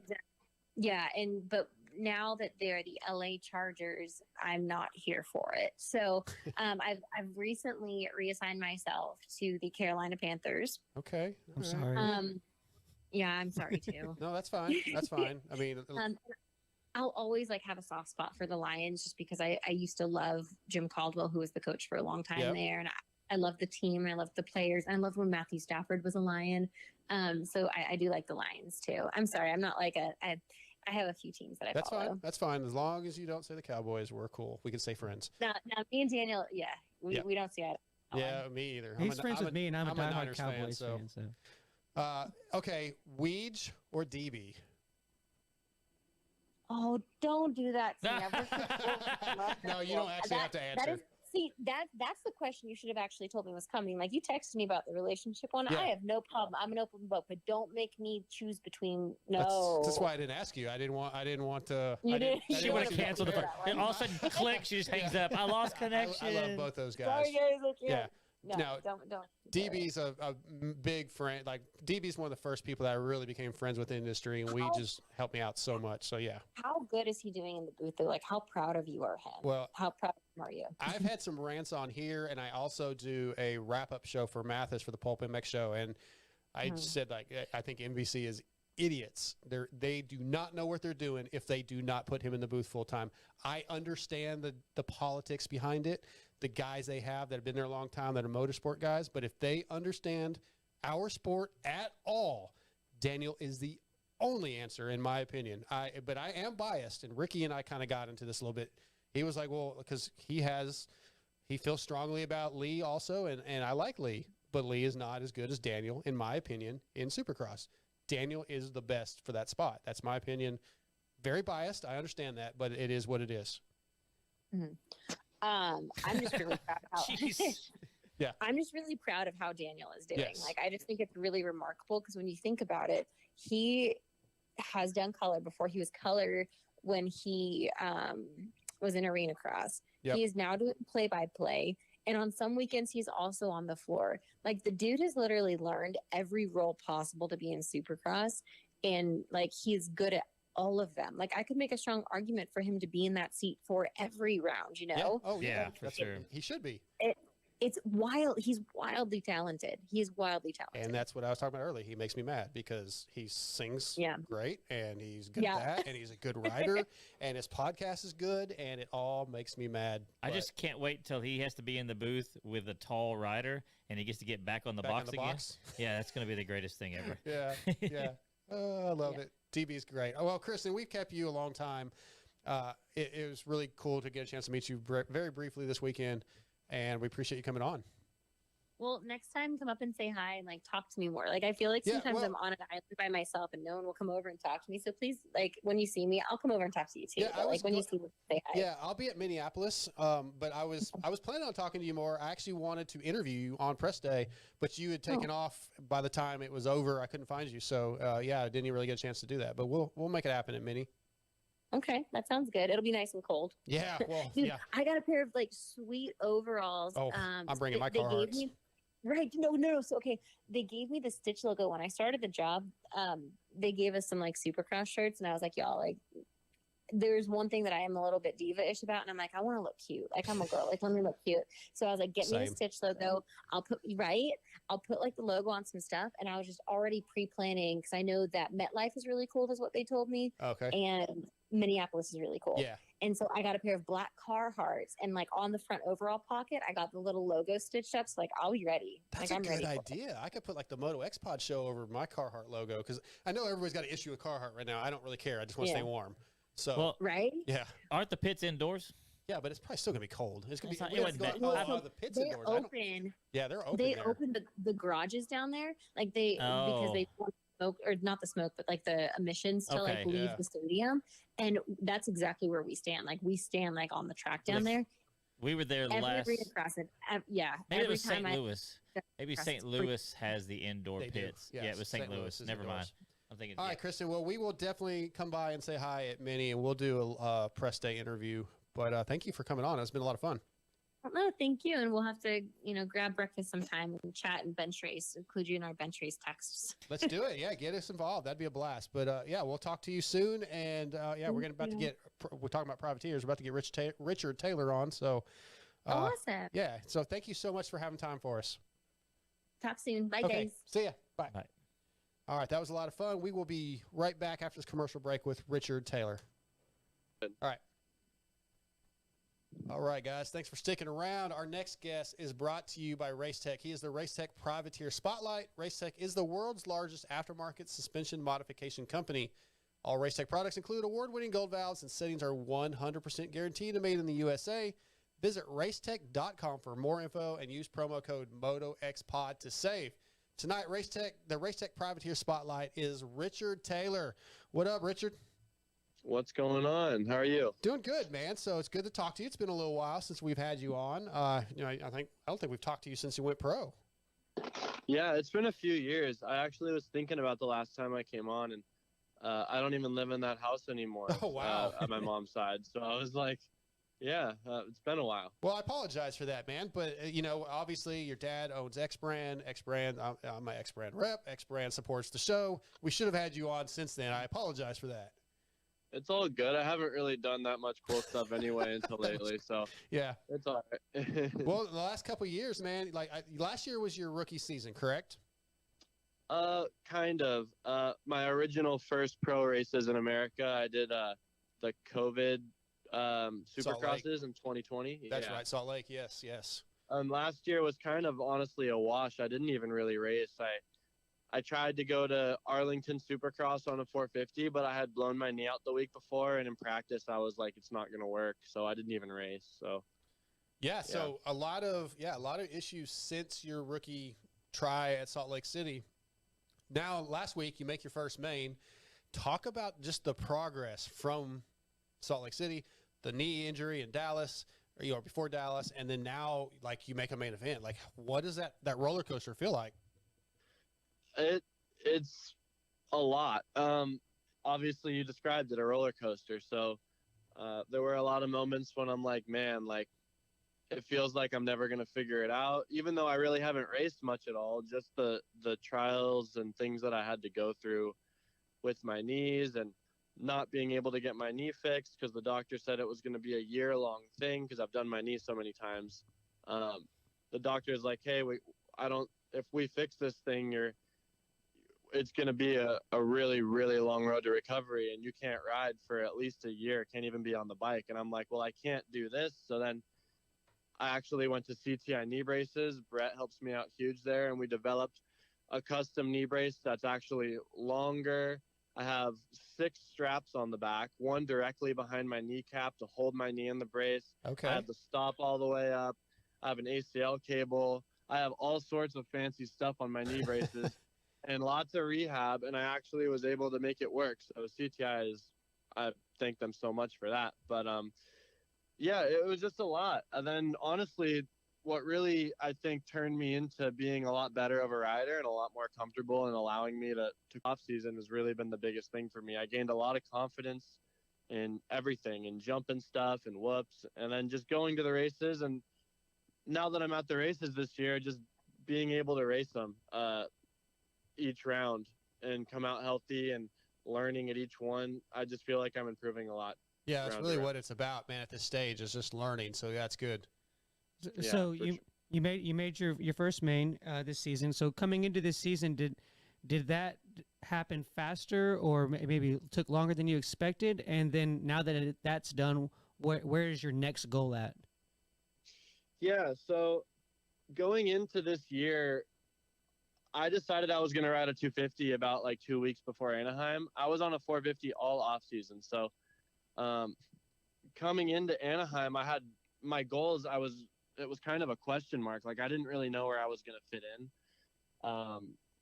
And when at Anaheim 1, I missed the main by just 1 or 2 spots in the LCQ. I was right there. So that kind of put my goal into my head, okay, I have 3 days on the bike, and now I'm at Anaheim, and I almost just made the main. Now I know I need to be a main event guy. I almost just did it, and I'm only going to get better from here. So the fact that it took me till round 4? Yep. Yeah, I mean, I'm okay with that a little bit. Obviously, I want to be in there quicker, but I feel like I got a lot better each round from the first one. Like I said, I only had 3 days on the bike. So San Diego, the week prior, I definitely should have been in the main. I was really good in the heat race and just missed it. And then the LCQ, I just had a first turn issue. So 4 rounds isn't too bad. But now that I made the one, my next goal is to just be in every single main now. Yeah. We just finished Glendale, and I missed it just due to really stupid stuff. I was sick, and I just made dumb decisions. I just don't think I was super clear. And my reaction off the starting gate was really, really bad. I went double, double, triple instead of double, double, double, triple, and that was not intentional. And I framed something trying to pass for a transfer spot, and that ruined that weekend. But now that I've made the main once, it almost feels like each round, if I'm not there, it kind of feels like a failure. So my next goal is just to be in the mains and be top 15, because I really feel like I can be top 15 every single time if I'm in the mains. Yeah, I like that. Was that mistake, the frame, was that what was on? I think it was Team Solitaire's IG. Was that moment? It was on Team PRMX's PMR. IG. Okay, yeah. And I just freaking dorked out. That was for fourth. I was in fifth right there. Yeah. And there were 2 laps to go. I was all over him. And yeah, I just, like I said, I was really sick and I wasn't really thinking super clearly. And I just went double, triple. I just jumped the wrong jump like an idiot. I've done that. I've done that, and I ended up with a punctured lung and 4 broken ribs, and a lot of people making fun of me. So Still. And you wrecked Bradshaw's bike. that is true. I did. Yeah. I did. Oh, was that the famous soundbite? Yeah. I lost track of where I was, and yeah. Oh. Yep. So I got a question for you. I have it. Do we want to hear it? No, we don't want to hear Okay. it. I've heard it enough. I never get tired of it. Yeah. So, Go ahead, TJ. anyways, so being that you're buddies with Doc, my son, we pay attention to you, Who watching doesn't you a like lot. Doc? And no one likes Doc. Everybody likes Doc. Nobody like likes his me. dad. Is Just what like it That's is. true. Yeah, I everybody saw like. him in futures. Yeah. So we're watching you, and this year the whoops have been actually harder than what they were like the last time you rode Supercross, it seems like, but yet you're getting across them better. Like, what have you been working on to get the gains? Because, I mean, it's a noticeable difference, and it's noticeable how well you are able to handle and get up on top of the whoops. Well, thank you. A big thing with the whoops has been my dad just drilling into my mind, stay forward. Yeah. Because I'm a big kid. I'm almost 6'3", and so naturally I should be really good in the whoops. And being so tall, when I tend to get back on the bike too far. And that's just, I think, intimidation thing.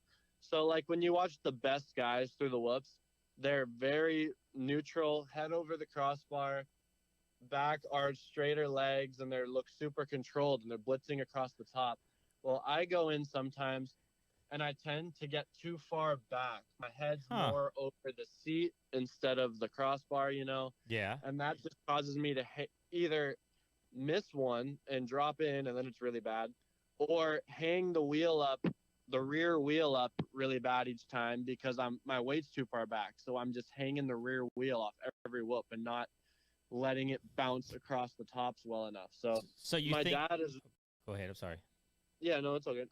My dad is just really drilled into my head, stay forward, literally every single weekend, every day he's watching me practice. He says, stay forward in the whoops. So I guess I've really, really worked on it. I guess guys get farther back because they're scared of dropping the front wheel.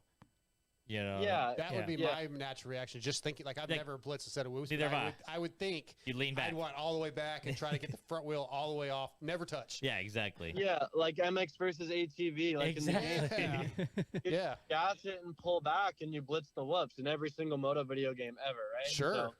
Bad skills. So that's actually not how you do it, which I have kind of had to figure out a little bit.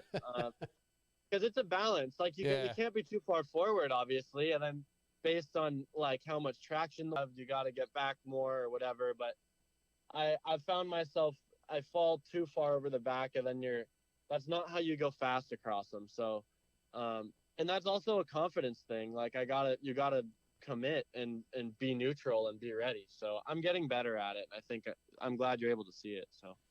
My question is kind of a continuation off of that. So I was wondering about which part of the track do you like consciously think about the most, and is it the whoops or is it another section? I would be every lap. Here they come again. Yeah, I mean the whoops have been so gnarly this year. Like I obviously don't have a ton of Supercross experience before this year, but this year every single round almost has been like they're huge, especially like night show. It's not really a big deal. They're so much easier when you make the night show, but during the day, they're just so beat and they're so V'd at the bottom. And I really, that's a big deal. That's a make or break for everybody on the track, I think, especially guys like me who are trying to get into more mains. It's just, you really got to be dialed across the top. So that's something. But then another thing that I've kind of found myself thinking about is my corners are usually really good, but I've been watching a lot of good guys, following some good guys in practices. Like in Glendale, I hopped behind Carnow.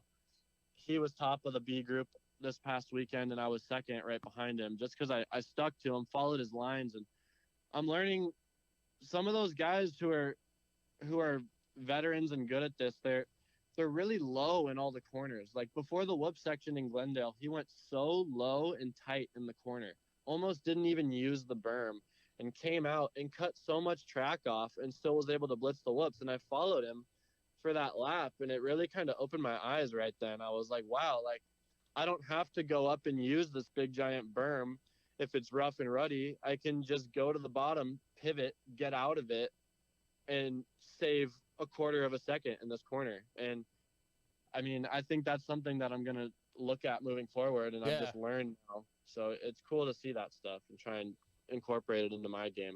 I like that you say that, because I remember after Hangtown, we had Josh Varese on, who, you know, was a privateer, got a factory spot, and we're like, well, what is helping you out the most? What's the most significant thing? And he talked about having all the personnel and the lit pro and seeing that there are little sections, little things on each corner that can make up a tenth. So he had all that help showing him that. You visually saw it by following a guy that's a little bit better than you, has been doing a little bit longer, and you can see that. So you may not have lit pro and you may not have all those things, but you're seeing it yourself. Oh, let's try that, and you see how it works. That's pretty impressive that you're picking up on that while you're racing.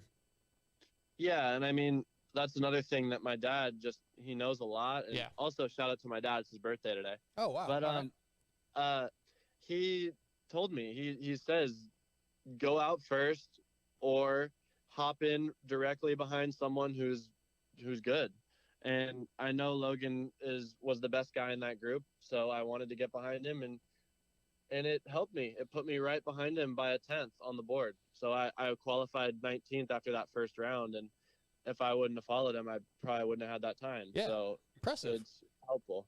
So we have that kind of leads us to a question that one of our listeners had. Jake wants to know what other riders like have helped you the most, you know, like the factory guys, privateer. Is there other riders that you're working with or throughout the week or whatever that help you out? Throughout the week, not really, other than the Wageman brothers, like Robbie and RJ. I ride with them pretty often, and just riding with them is beneficial because they're good. And Robbie's been top 10 a ton of weekends this year. So he's legit. So riding with him is really good for me.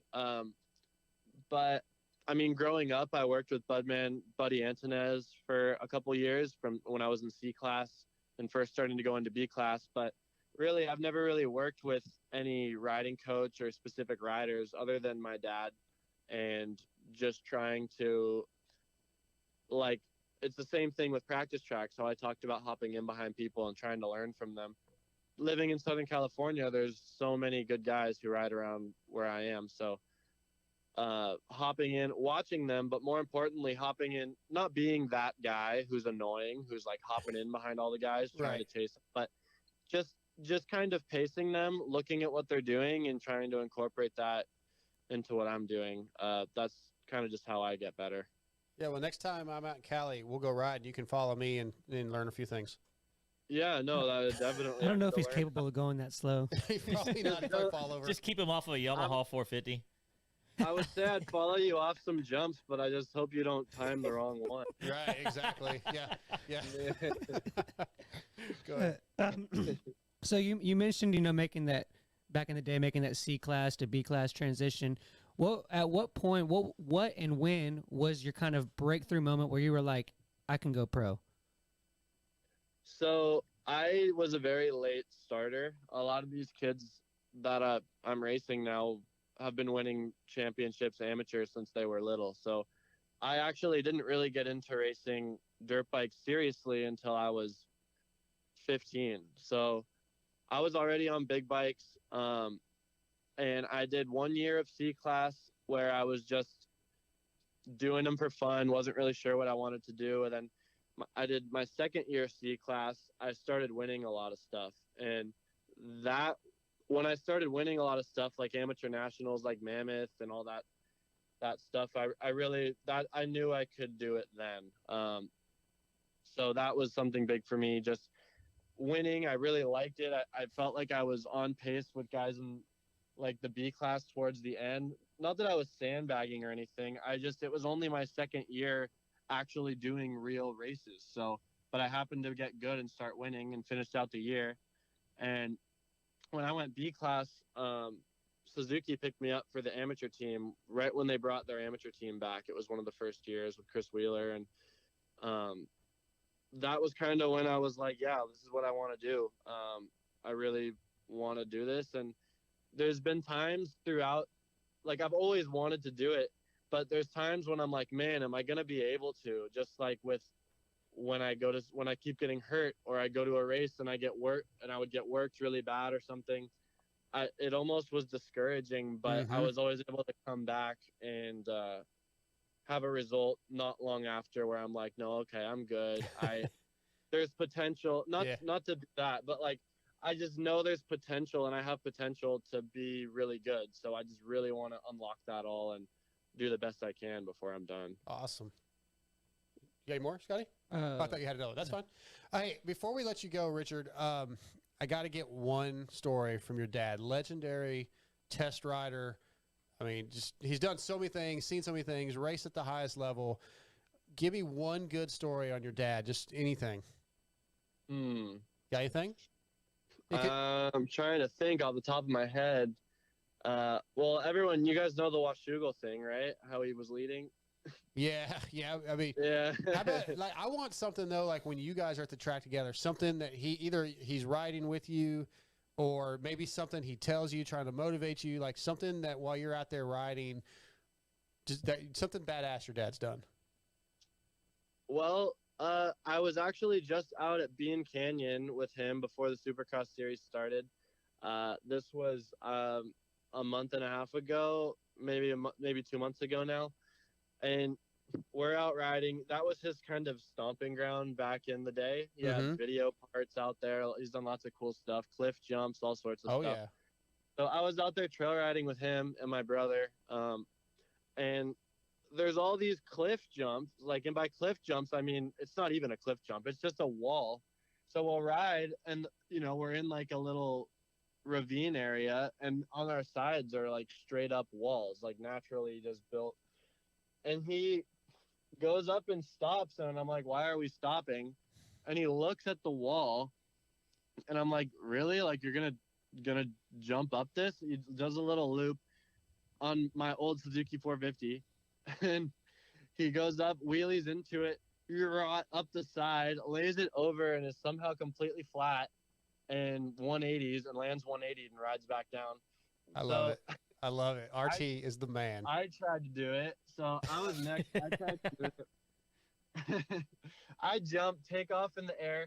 The wheels, I lose balance in the air, and it's one where you jump it and you're straight up and like it's straight up and down. Yeah, so I'm straight up in the air, not moving forward, but just up in the air.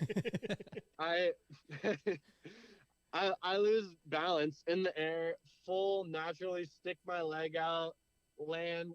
Tuck the front, crash, roll down the hill, and I stopped. I was done for the day trying his dumb cliff jumps. I can't do it.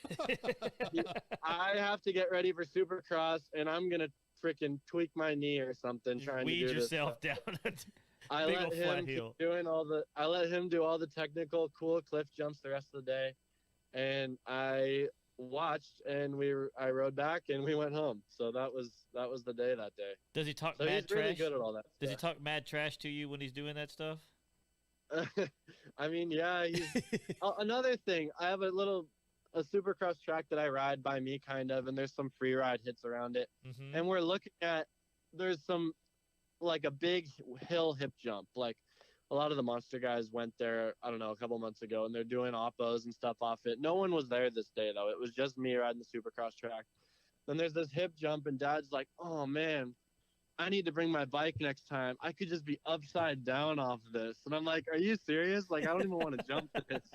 It's like my dad saying that. Like, imagine your dad saying that, you know? Yeah, Well, I do that to my kid all the time Yeah. too. But the problem is my kid's actually better than me. Yeah. Well, what I do it too. Like, yeah, when Doc was it this weekend? I think it was. Yeah. Yeah. After free practice, I went back to the van. And I said, "Stop being a sissy." Yeah, hit the Right? whoops. I Yeah, didn't we quite were use that. giving Yeah, him so a go hard faster.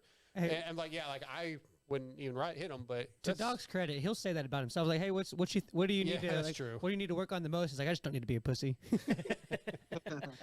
Well, honestly, though, the whoops at these Supercross races, you can't practice whoops like that, or at least that I've ever Yeah. seen. Yeah. Like, they're so steep at the race. The steepness is the main thing. They're like big walls. Well, I was talking to Weege, and Weege thinks that they were purposely building the whoops where you can't jump them to force guys to get on top of them. Yeah, well, I mean, that's cool, but it's gnarly. So. Good answer. yeah.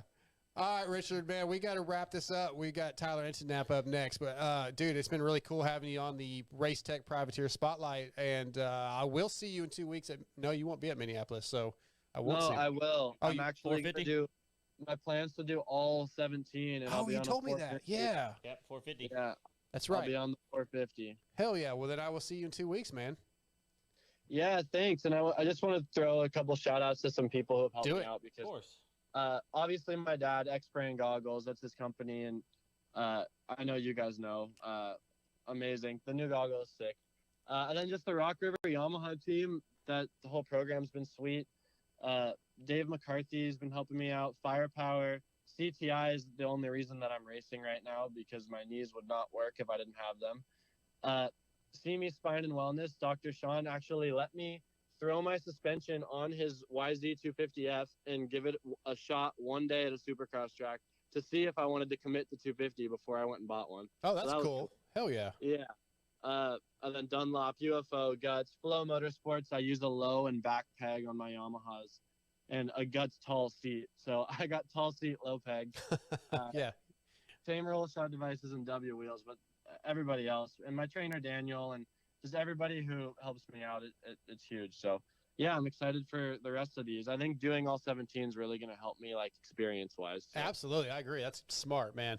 All right. Well, dude, I look forward to seeing you in a couple weeks, and thanks for coming on tonight. Yeah, man. Thanks for having me. I'd love to do some more. So let's get me some results, and then I'll get back on and talk about it. Definitely. Make it happen. I like and it. I'll get you on. Sweet, dude. Thanks. All right, Richard. Thanks, buddy. Thank you. All right. Appreciate Richard Taylor coming on from X-Brand Goggles and, Rock River. I love seeing that guys are doing the racing. All right, guys, we are coming to the end of this show, but we have another great guest up. Works Connection is bringing you Mr. Tyler Enticknap. What's up, Tyler? What's up, Jamie? I love Works Connection. Why are you calling me Jamie? What the hell? Dude, I'm on with Kiefer and Steve. Everybody needs to know your name, dude. Well, it's been nice talking to you. We're not in fifth grade anymore. It's been nice talking to you. We will see you around.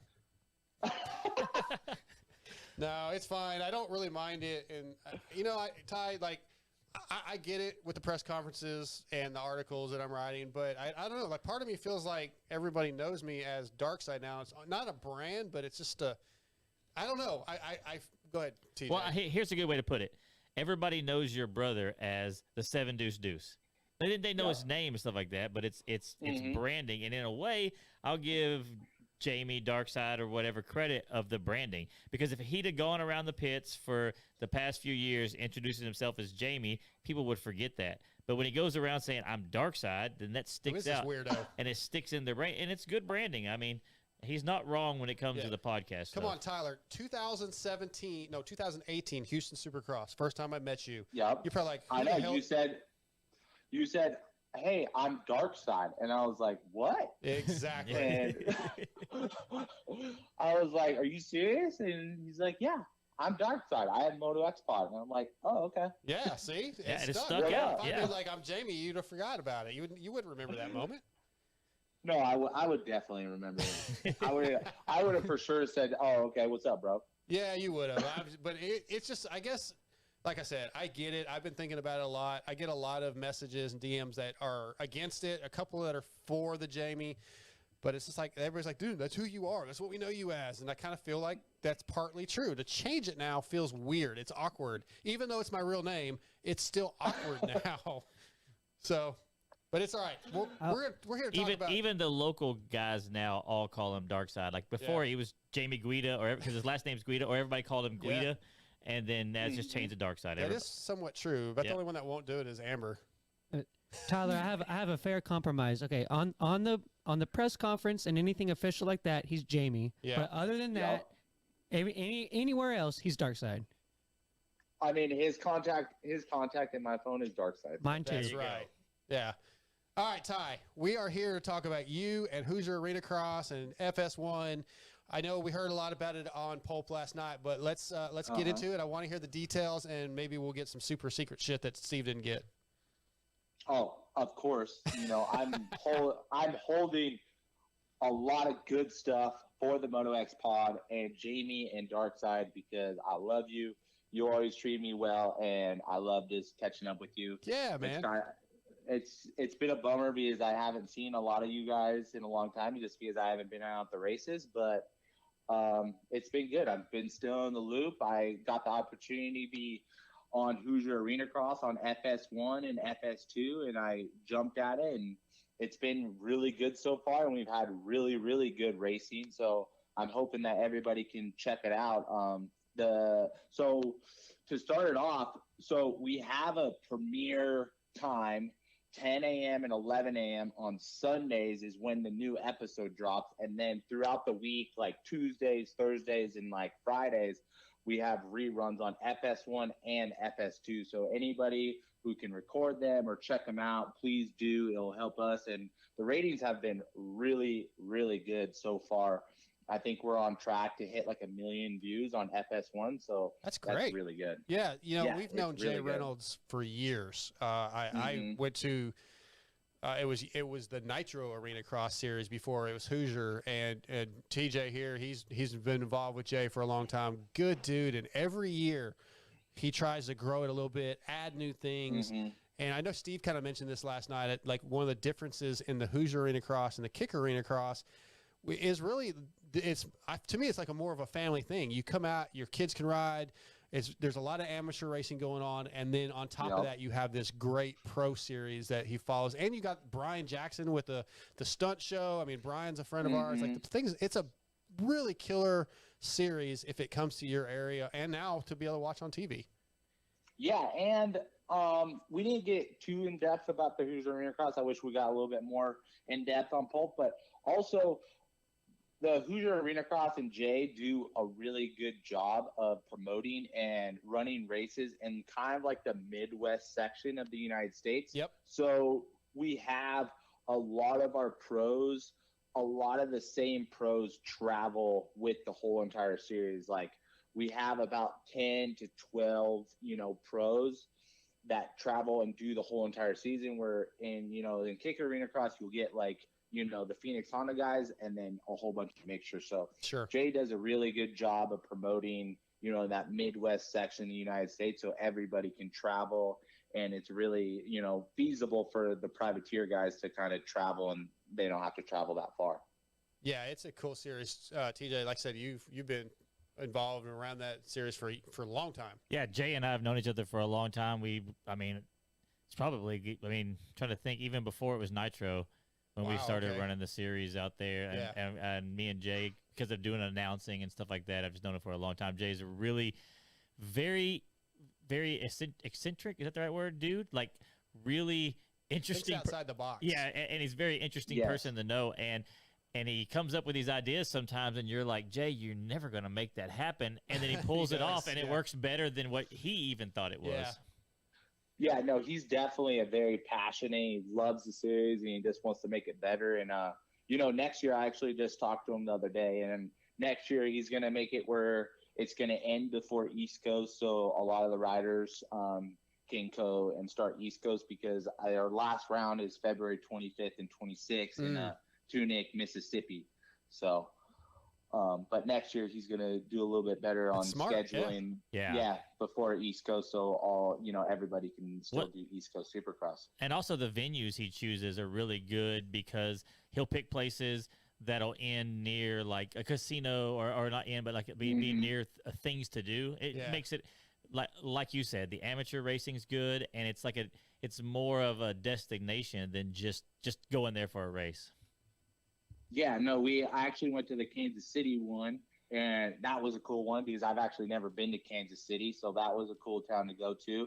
And then I went to Moline as well, where I didn't even know that, but didn't know this, but it was right by Moline is like John Deere town, like it's where John Deere like farm tractors are like made. And it was like John Deere everything. It was pretty cool to check out. There was like a whole museum and everything.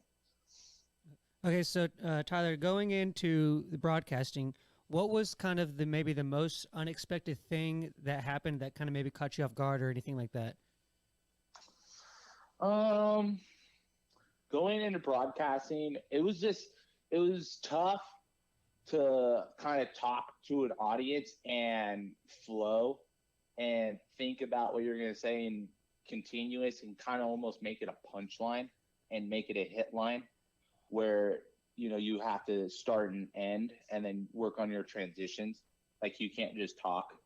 Just think that everything's going to flow and, be sequential and come out the right way. So just structuring the way I was speaking and just making sure there was a beginning, middle, end, and then a hit line and making your point come across where everybody can understand it was probably the most challenging thing. And then coming in the Hoosier Arenacross series, just interview questions, making sure the rider has a lot to talk about and kind of leave it open-ended where, the riders can just explain and talk about the race and talk about their thoughts and not have a one-word answer where it's short and where everybody can kind of see all these riders' personalities, because all these riders have really good personalities and just bringing it out of them is the most important thing.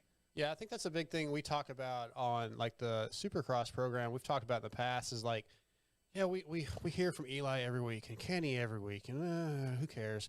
Like I want to hear from Logan Carnow, and I want to hear from Richard Taylor, and I want to hear from Adam and Tyler Enticknap, like these guys that are bigger personalities because they don't have quite so much pressure and they can be themselves. And like with the Hoosier, Jay would probably allow you to do that a little more. Whereas Feld is such a machine at this point. Really, they limited time. They have to focus on these superstars. And I think with the series like Hoosier, you guys can do that. You can have you're going to have the 65s on TV, right? Yep. Yeah, we have the 65 open class on the broadcast. Yeah. So it's actually been really good. Yeah, so you can focus on a kid and give that kid TV time. And if there's a family sitting around watching the races, that's going to get the mom involved. She's going to be, oh, that kid's, it's different. Like I think that's really cool that those opportunities are there with your series. Yeah, no, and we have a really, really good group of pro riders with like Michael Hicks, Chase Markier, Isaiah Clark, Carter Gordon, Deegan Hepp, like Dylan Cloyd, Nathan Laporte. Like all these kids are on the younger side. Like they're just coming into their 20s or still in their teenagers. And, bringing these kids up, some of these kids, actually most of these kids ride really well, and they just need to bring that confidence into Supercross. And with a Hoosier Arenacross platform, they can get comfortable racing on a tight track and racing in these tight stadiums and kind of in like a high stress environment and getting these kids ready for Supercross. But dude, Michael Hicks and Isaiah Clark and some of these kids absolutely rip. Like Phil Nicoletti and Jace Owen just came to Kansas City, and they had their hands full. It definitely wasn't a gimme. And Michael Hicks won a few main events. Jason Owen won a few main events, and they were going. So that's awesome. Yeah, good racing for sure. Hey, we had a listener question, and they wanted to know what your most memorable racing moment was, good or bad. Ooh, I can think of two right off the bat, and they're both bad. Go ahead. Probably the most memorable racing moment, like as a whole, was racing at Daytona for the first time. and then being on the Daytona racing wall, like going through the tunnel, like being on the wall in like a picture cliff on the wall. That was pretty cool. But the obvious one is when Devin Raper got stuck in my back wheel, and I missed the main event by like 20 feet. Dude. Like I seriously thought I had it. Yeah, so absolutely thought I had it. When that got brought up last night, Travis Marks put it on the screen. So if you were watching on YouTube, you could see it. And I forgot how, like, he's grabbing your leg and you're still just looking forward. Like, I don't think you even realized he was grabbing your leg. You were so focused. You were just trying to go. And he's trying to get his head off the ground and make you aware. And you're just like, well, so dude, I was so committed to that pass. Yeah. I came into it and like the corner top block, I passed the corner top block and I am so committed to the corner. I turned my head towards the finish line because I knew that I was going to make contact, but I knew I needed to get out of there quick. So like I turned my head looking towards the finish and I felt something hit my bike and it felt like a motorcycle. So I thought I was just dragging its motorcycle. So I was just wide open to make it to the finish. And then I turned my head back and I see Devin caught in there. So I pulled the clutch in and then for a split second, I thought I could still pull it off because he kind of had quite a bit of a gap. So I was like, get him out. And then I seen, Bryce Stewart that ended up cruising by both of us. That was like 5 seconds back. Right. Make the main event, but it is what it is. Yeah, it wasn't meant to be, dude. That's yes. The other one that was really bad. It might have been kind of where we decided to really shut it down was Nashville, man. That was scary. Mm-hmm. Yeah, no, that one. And a lot of people don't know this. That's not even the injury that actually made me retire. So after I got healed up from getting landed on, I actually ended up breaking my pelvis and breaking my back, but I'll make this quick. But I ended up breaking my navicular like 2 weeks prior to that, and I didn't even know. Oh. And after I got healed up from Nashville, I actually started riding again, and I was like, starting to feel good, blah, blah, blah, and my wrist was still like kind of killing me. I was like, oh, that was weird. Like, why is my wrist killing me? I just took 3 months off. And I went back into the doctors, got my wrist checked out again. They're like, hey, yeah, your navicular is still broken. It's actually like the fracture's, digressing, the bone's dying. So we're going to need to get surgery. And they're like, you need to be in a soft cast for the next like 6 to 8 months. Yeah. So after that, then, Supercross contacted me about doing some media stuff, all the what's in the box and the interview stuff. So that's when I started working. And then I was like, oh, this is not bad. Like, I'm making money. I'm not broke. I'm not getting hurt. I'm not worried about getting hurt. Right. So, no, but it was a smooth transition. And I wouldn't change it, honestly. It's been one hell of a ride. And announcing it has definitely gotten me nervous and got me excited all at the same time. So it's very similar to like on the starting gate feeling for sure. Good to hear. I got a few more things for you, man. 95 Motorsports Complex. That's a track you've been working on, I believe. And your brother Adam said that the place is like you've made huge improvements and changes to that place. Yeah. So 95 Motor Complex is a track right outside of Reno, in this small town called Fernley. It's about 30 minutes away from the Reno area. And Sam Marston's the owner of the track. He used to own Nature Bakery, and he brought me up probably almost a year ago now. And we kind of worked out a deal, and I started working here in August. And the track had a bad reputation of being rocky. And I worked on it hard for about 3.5, 4 months, just screening dirt and putting dirt through grizzly bars. And I've gotten it pretty good. Not where I want it to be, but definitely rideable. And we've been holding public ride days.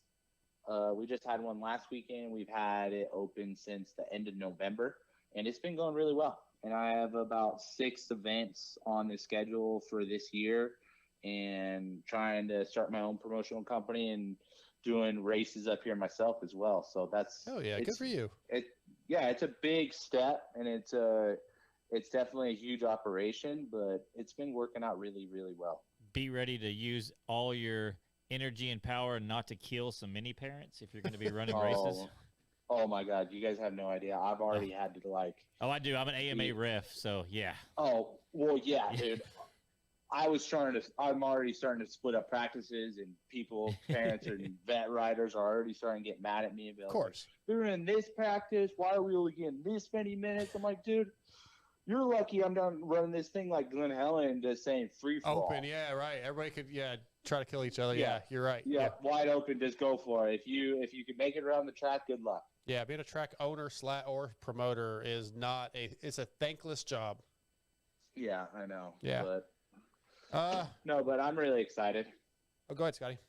So does it surprise you at all that your brother is still racing and is still competitive?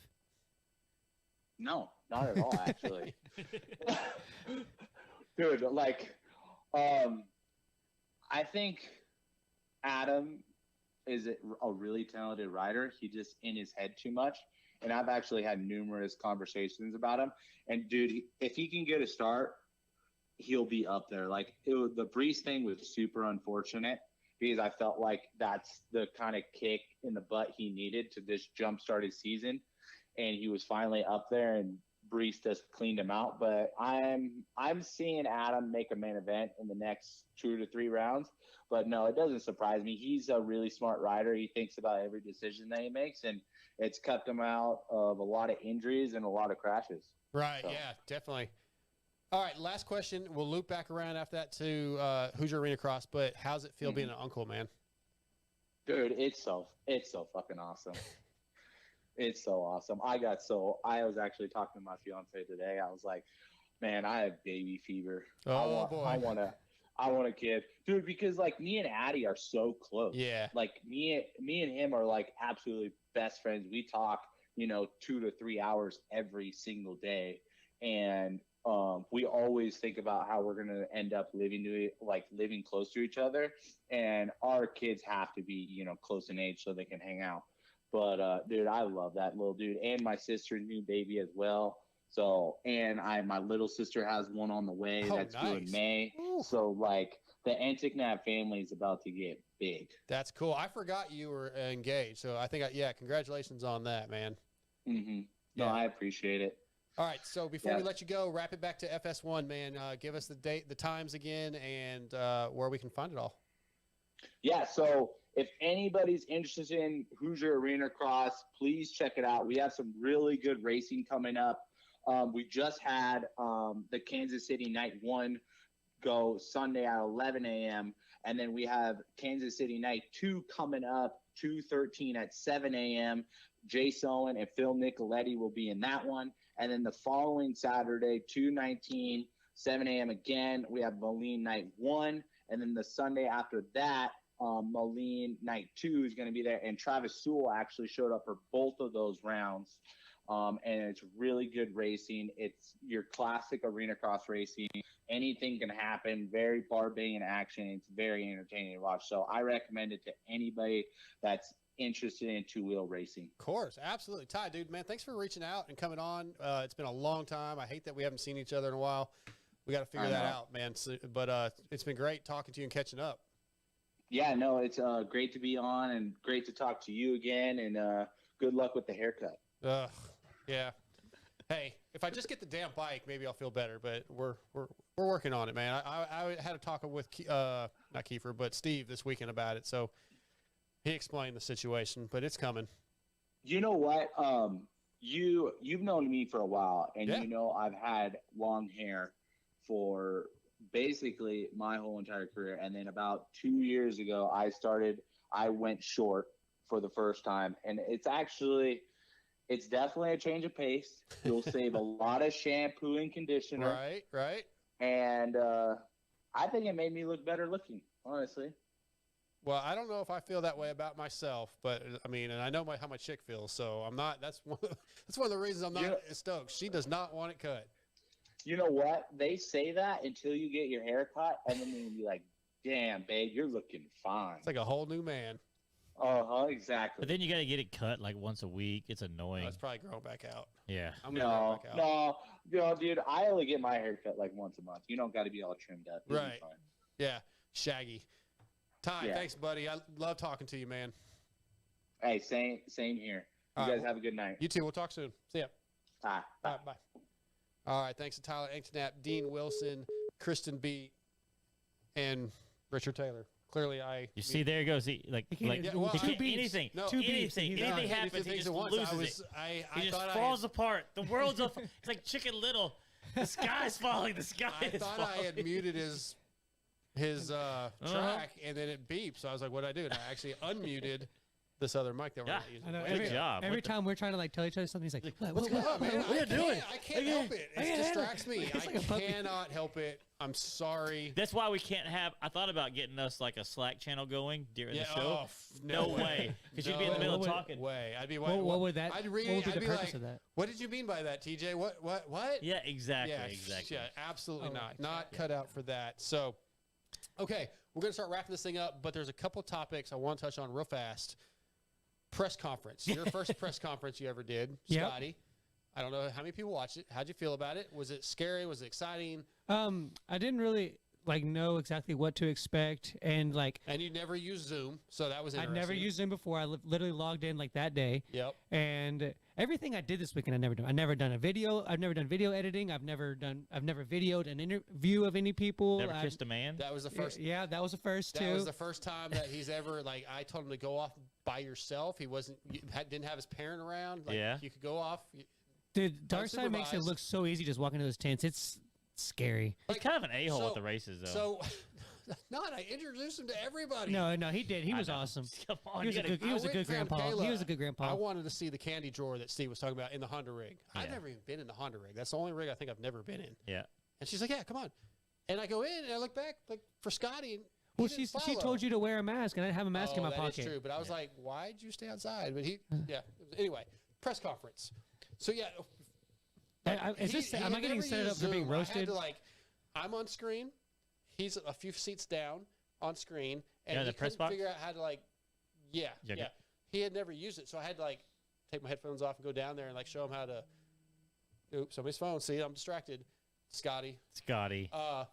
Show him how to turn his video on and mute his mic and how to raise his hand. That's what I went down there. How do you raise your hand? And then I showed him, and like 5 minutes later, he walks down to mine. He's like, "How do you raise your I hand?" clicked the wrong.